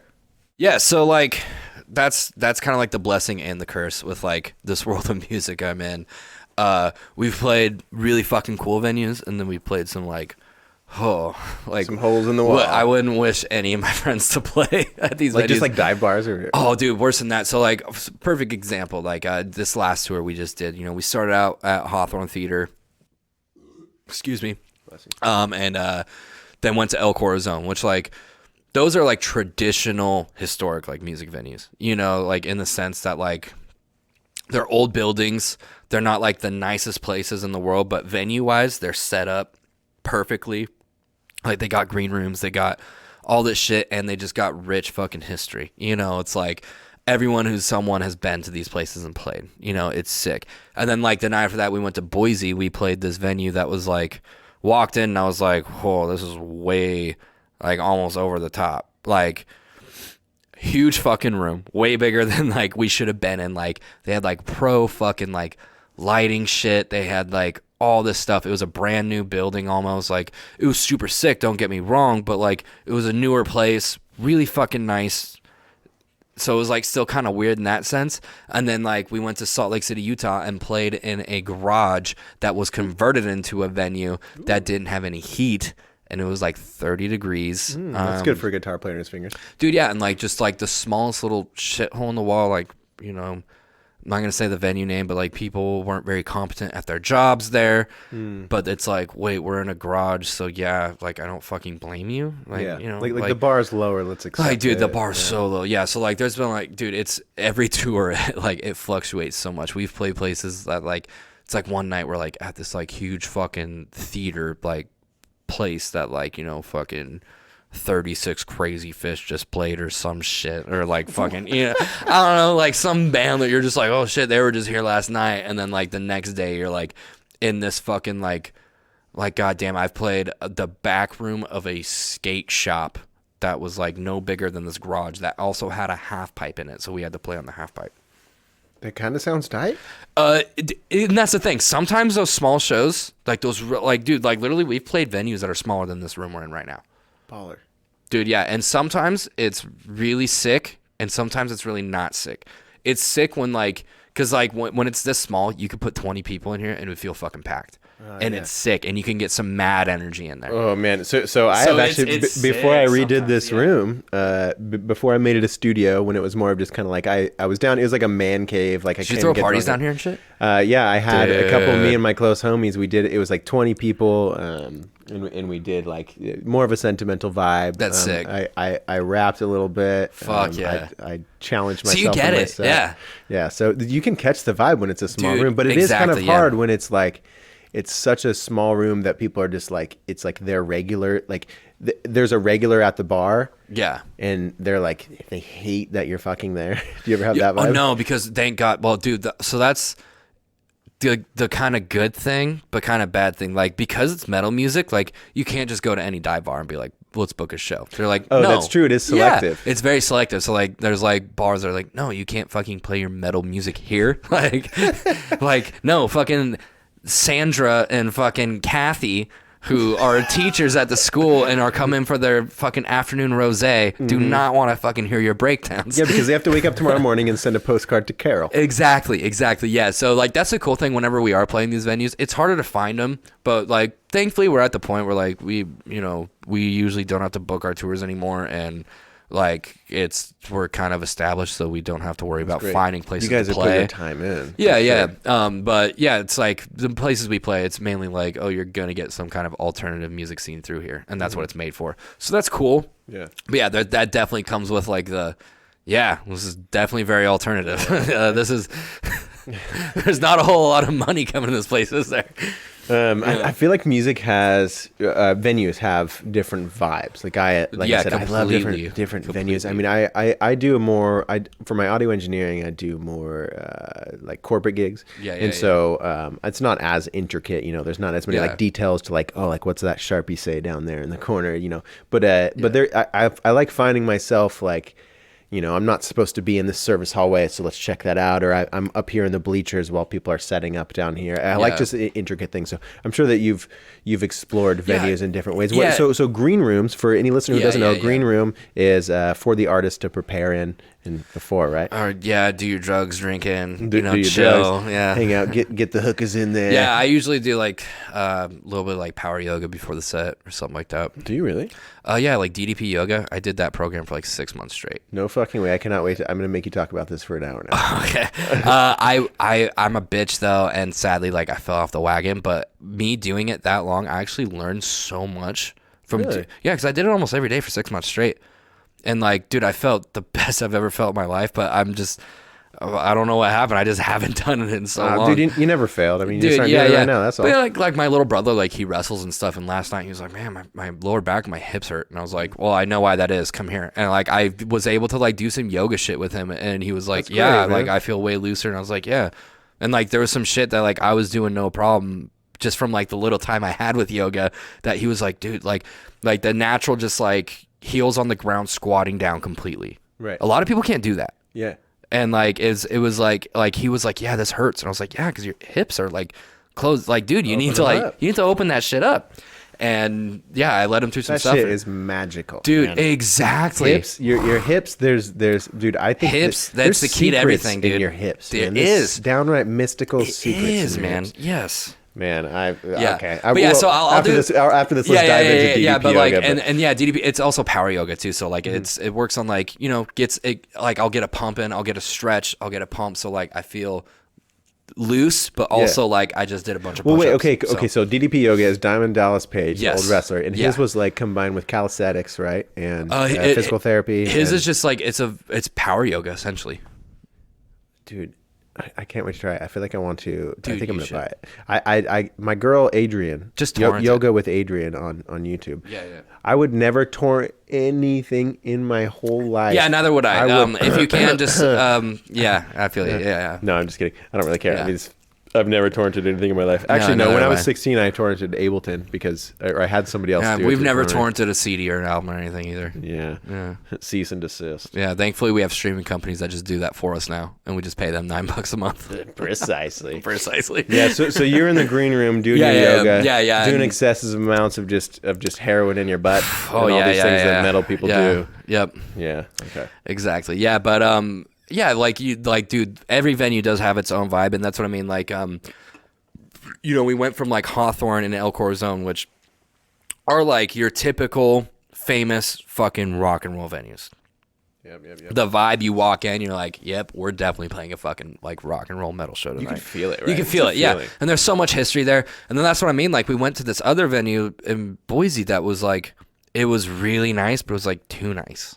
And it was just like, this is sick and everything, but yeah, the vibe's off. It's like, I feel like I'm walking through like a like real estate people should be working in this building, you know?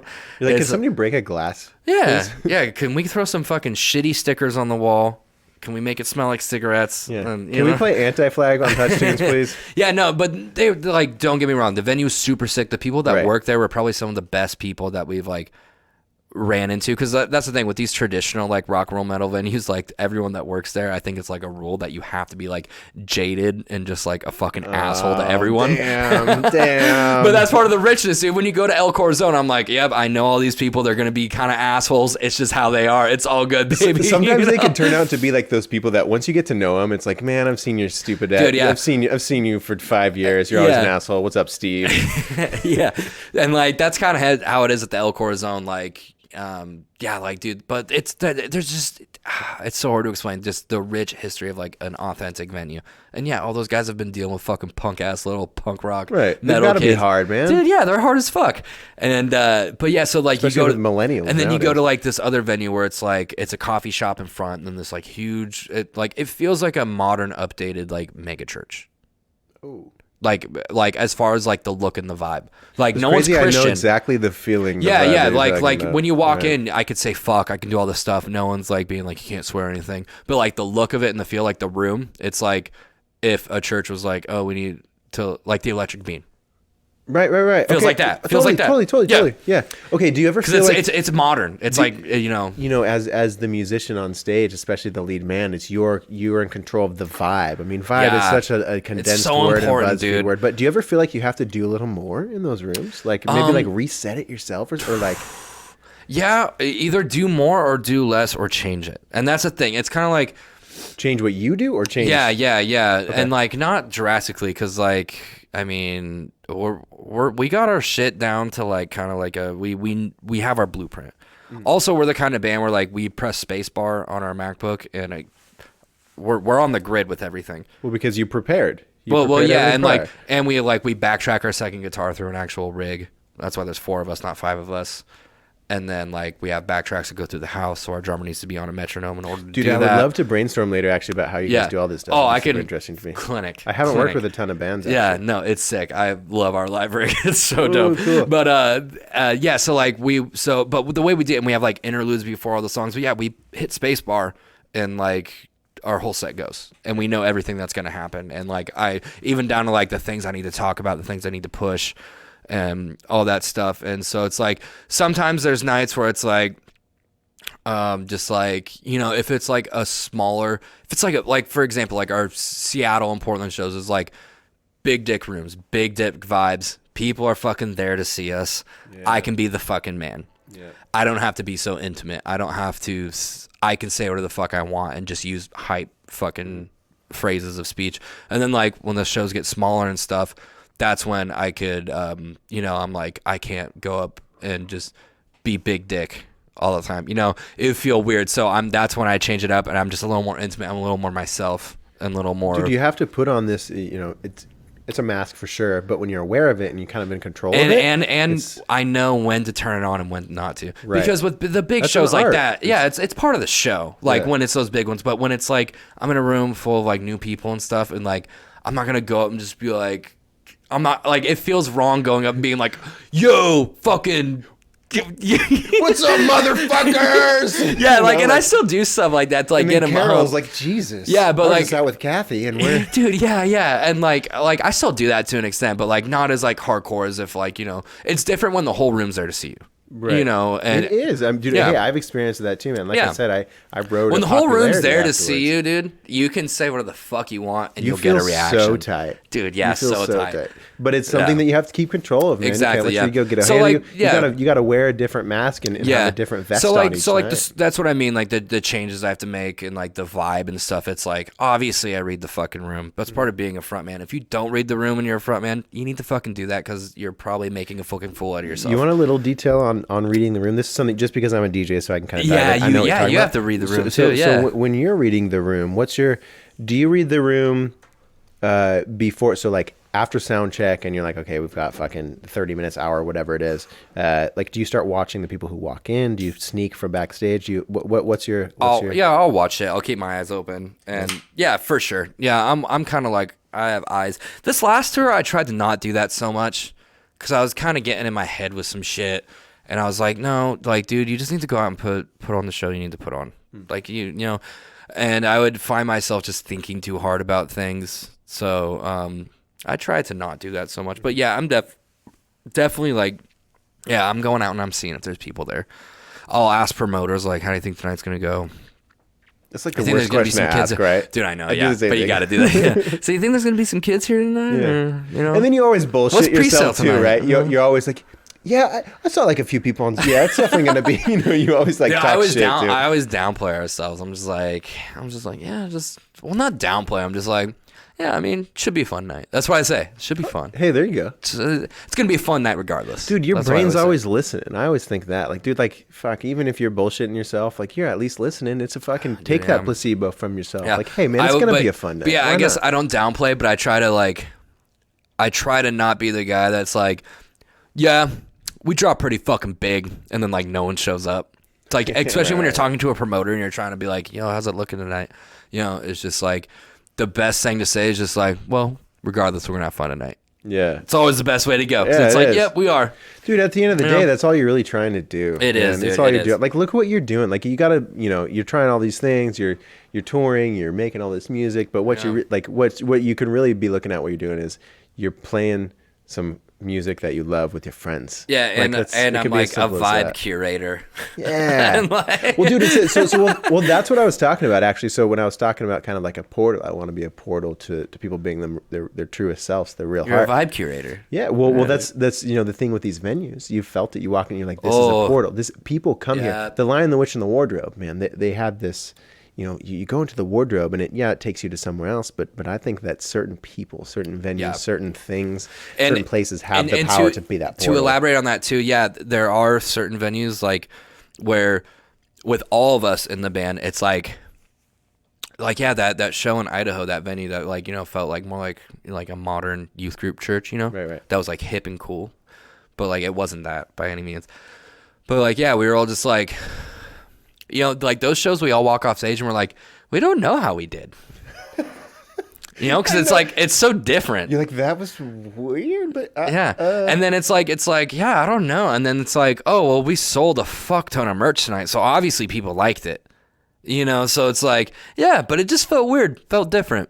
But whatever, it is what it is. There's such a learning experience there. Like the fact that you can't show up. Isn't it crazy that you can't show up as the same exact person to every venue? It's not fucking possible. You would crumble. You'd break. Yeah, dude, frontman 101. Like, dude, like that's what I mean. Yeah, knowing what's appropriate. Like, oh my God, dude, one of the biggest fucking lessons I learned in high school.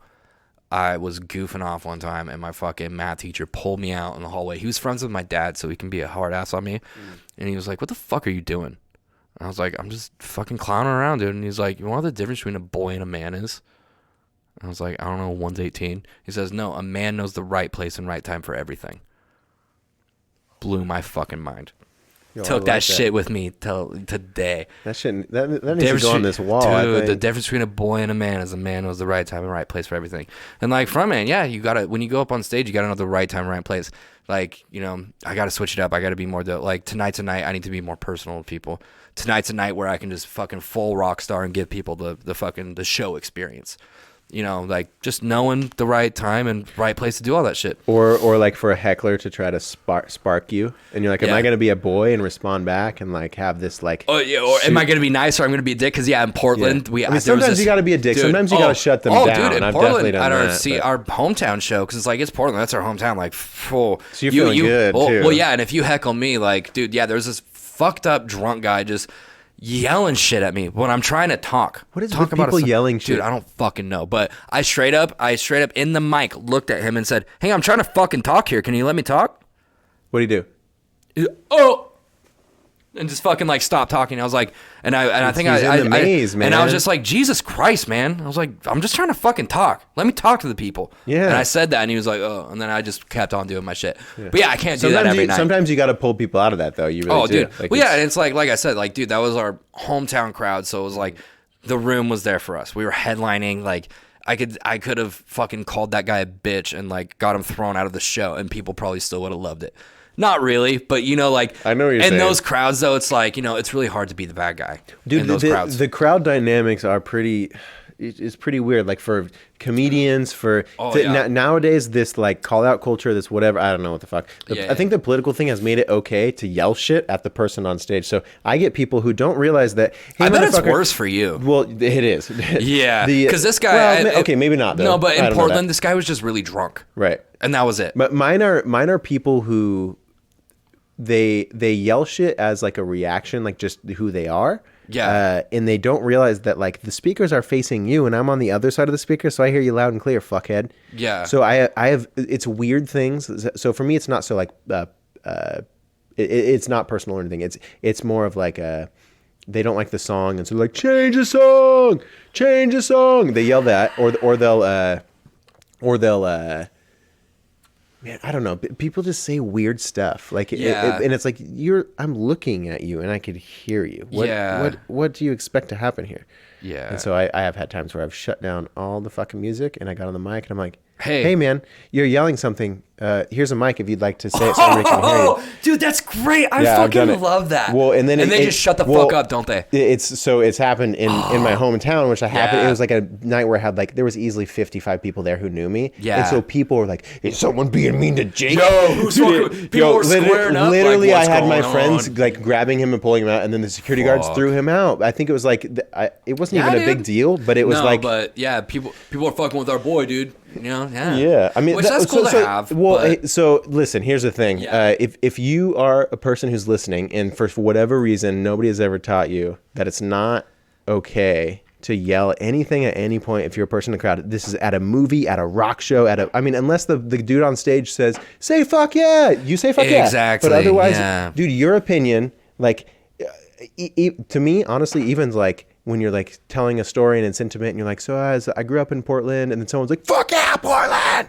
I think even that, dude, just let him tell a story. Yeah, shut you up. just interrupted not just the person talking, but everyone trying to listen. Yeah. I think you're ruining it for not just the person on stage, but everyone else in the Yeah. audience. So listen, if you're on a stage, it's your turn to talk. If you're not on the stage, shut up, please. Dude, yeah. Exactly, Portland, where I can confidently say, which I don't say this a lot, that's my fucking show. That's my stage. That's my time. That was my CD release show. When are you in Portland next? Dude, we only play Portland 4 times a year. Oh man. But that's what what makes our shows pop. We're very limited. I want to come to one of you guys' shows. Dude, you should. It'd be fun. I'll list you and fucking give you the VIP experience, dude. I would love it. Dude, I would love it too. I'd love to have you around, man. Yeah. Because because I've seen you do your thing, and I want to see you do. Are you still DJing? Yeah, I am. Okay. I'm still keeping my Kronos alias. I'm paying the bills. I still get gigs like that. I just played the last 2 nights, holiday parties and then the local bar. But bar? I played Silver Star last night. Actually. What the fuck, dude? Why didn't you tell me? Oh, I'm sorry, bro. God I should have. damn it! I don't even think about it. I don't know. I don't post it on social media. Yeah, I know, and there was no way for me to know. Otherwise, I would have been there, dude. Yeah. I play there every few months. I play around. I love it, dude. You're just it's so sick. I just love playing a little bit of everything, man. I just like trying to make every single person in there happy, which is the most impossible thing ever. But the effort, and when it does pay off, just for me, when everyone in the room bounces, I'm sure when everyone in the room's fucking vibing with a song or something you did, it's the same feeling. It's nothing better. It's cool for me. It makes all the shitty times worth it. But one thing for me that I like doing is something a little battle. I like being able to. So you're really good at being a frontman and MC. Yeah. It's something that I'm increasing that. I'm getting that skill back. But honestly, when it comes to DJing, I like to not touch the mic and I like to just mix. I like to be the art. I like to really get in. I want to be using my fingers the whole time. When you have both. That's going to be the powerhouse. Well, so that's the thing is, so I'm still playing my regular gigs. I'm playing, the EDM remixes and just top 40 hip hop stuff. But yeah, that's awesome. We'll talk about it more off this podcast. Yeah, for sure. I don't want to put all my eggs in one basket and let everybody hear about it. But I've been working on a lot of my own stuff, and I think the next whatever progression, I want to push some boundaries with myself. So do it, dog. I'm excited. Fuck yeah. Yeah. Well, hey man, we've been getting up here quite a while. Yeah, dude. Let's go ahead and wrap it up. I want to make sure that people know everything they need to know about you, though. Cool. Where can they reach you? Where can they hear about you? Yeah, so to find my band, of course, we're on all major platforms to listen to music on. So Spotify, Apple Music, all that good shit. You can find us on all that, YouTube, all that good shit. And then we're all social medias. It's @/Dead Crown Band. You can find us there. Come follow us. We're pretty responsive with people on our page and all that shit. For me, I'm just Kendall fucking Johns. @Dead Kendall. I think it's my Twitter and Instagram. If you want shit designed or videos made or photos taken, I can probably help you with that. Yeah, you definitely could. Yeah, you can just hit me up for that shit. And I like people sometimes don't get this, but I work with all genres and all people. So I just so happen a lot of my clientele is in the metal scene. So it's but that's not where my skill set lies. I can literally do just about fucking anything. So yeah, if you need anything done, holler at your boy. And if I know a lot of people that listen to this, they're probably not huge metal kids, but the one thing I will say about Dead Crown, because we do infuse a lot of hip hop elements and shit, especially on this new record. The biggest compliment that we got, and what really made us be we need to steer into this rap shit more, is we would go to shows, we would play, And then this started happening a lot to us. We would have a guy come up to us with like his girlfriend. And he would be like, yo, dude, you guys are fucking sick. By the way, this is my girlfriend. She fucking hates metal, but she loves you guys. And like she had so much fun at your guys' show. And I was like, dude, a live show though. I mean, if you aren't a fan of a certain genre of music and go to live shows, especially metal or honestly any rock. Yeah, really so we had a lot of people coming up to us like at our live shows being like, yeah, I don't even like this fucking metal shit and I love you guys. Like, you guys are sick. You guys like have this vibe and this thing and this energy and all this stuff. Man. Yeah, and also a lot of people listen. Do you know who Jake Hill is? I am Jake Hill. I don't think so. He's a pretty big fucking rapper right now. Oh yeah, I don't know. Okay. I'm out of it. There's someone probably fucking listening. This is how I can tell you like how connected our worlds really are at the end of the day. Motherfuckers that are listening to this know who Jake Hill is. Okay, I know they do. Jake Hill is actually on one of our songs on our new record. Okay. So which one is that? What's it's called Coming Up? Coming Up, baby. Go listen to that. It's on our EP Crucify Me, out now via Stay Sick Records. You can go listen to it if you want. But yeah, it's a bunch of metal shit. But we rap and do all that shit too. So yeah, dude, I know a lot of people. That's the thing is being a DJ. I'm not just in one. Dude, yeah, I know you know a lot of just motherfuckers. Being who I am. Like, look, dude, I've been an emo kid, hardcore. I've been a punk which is rock also kid. what I like about you. Been because, everything, dude. Like you're rooted the same way that like all of us metal kids were rooted. Yeah. We all started out as like emo scene kids. Yep. And that like you just went this way and we went that way, but at the core, we all started out in the same shit. Yep. So it's like, that's why like I've never really had a hard time like talking to you or anything. Cause it's like, I know Jake comes from the same place. Right. Like we're like almost the same person. The just same ground. Same person, just different worlds. And look at like, that, bro. You know, you were thinking that I was like, you were like nervous to meet me or something. And I just bring you a soda. And it's like a coffee or something. Yeah. Oh yeah, whatever it was. Like it was good. Yeah, man, we're just the same kind of people. I think just when people let their guards down and they let down their group, their tribal, they're like who they think they are. It's just like, be chill until someone gives you a reason not to be chill. Precisely. Which is a pretty big fucking reason. You better have a good excuse to lose your chill. Because they're just dealing with some shit probably, man. Yeah. And so it's not worth it. Yeah, it ain't never worth it. And just be chill, people. The world will be a better place. Heck yeah. Just be fucking chill. All right. Yeah. Be chill, listeners. Yeah, be chill. We've got Kendall Johns, man. Listeners, drink some fucking water. Take care of yourself. Do a little yoga, some DDP yoga. It's great. A lot of like I know it's pro wrestling shit, and like people will be like, "Oh, this fucking fake ass wrestler fucking Seriously, shit." Look into it though. Yeah, but no, it's actually like you'll do that program, and then you'll look at your body and everything way differently, and you'll be like, "Wow." Mm-hmm. And then if you want to explore any sort of spirituality when it comes to your body, I definitely recommend yoga. Yeah, yoga's great all around. All right, take care of yourself, listener. Junkyard Love Podcast, out.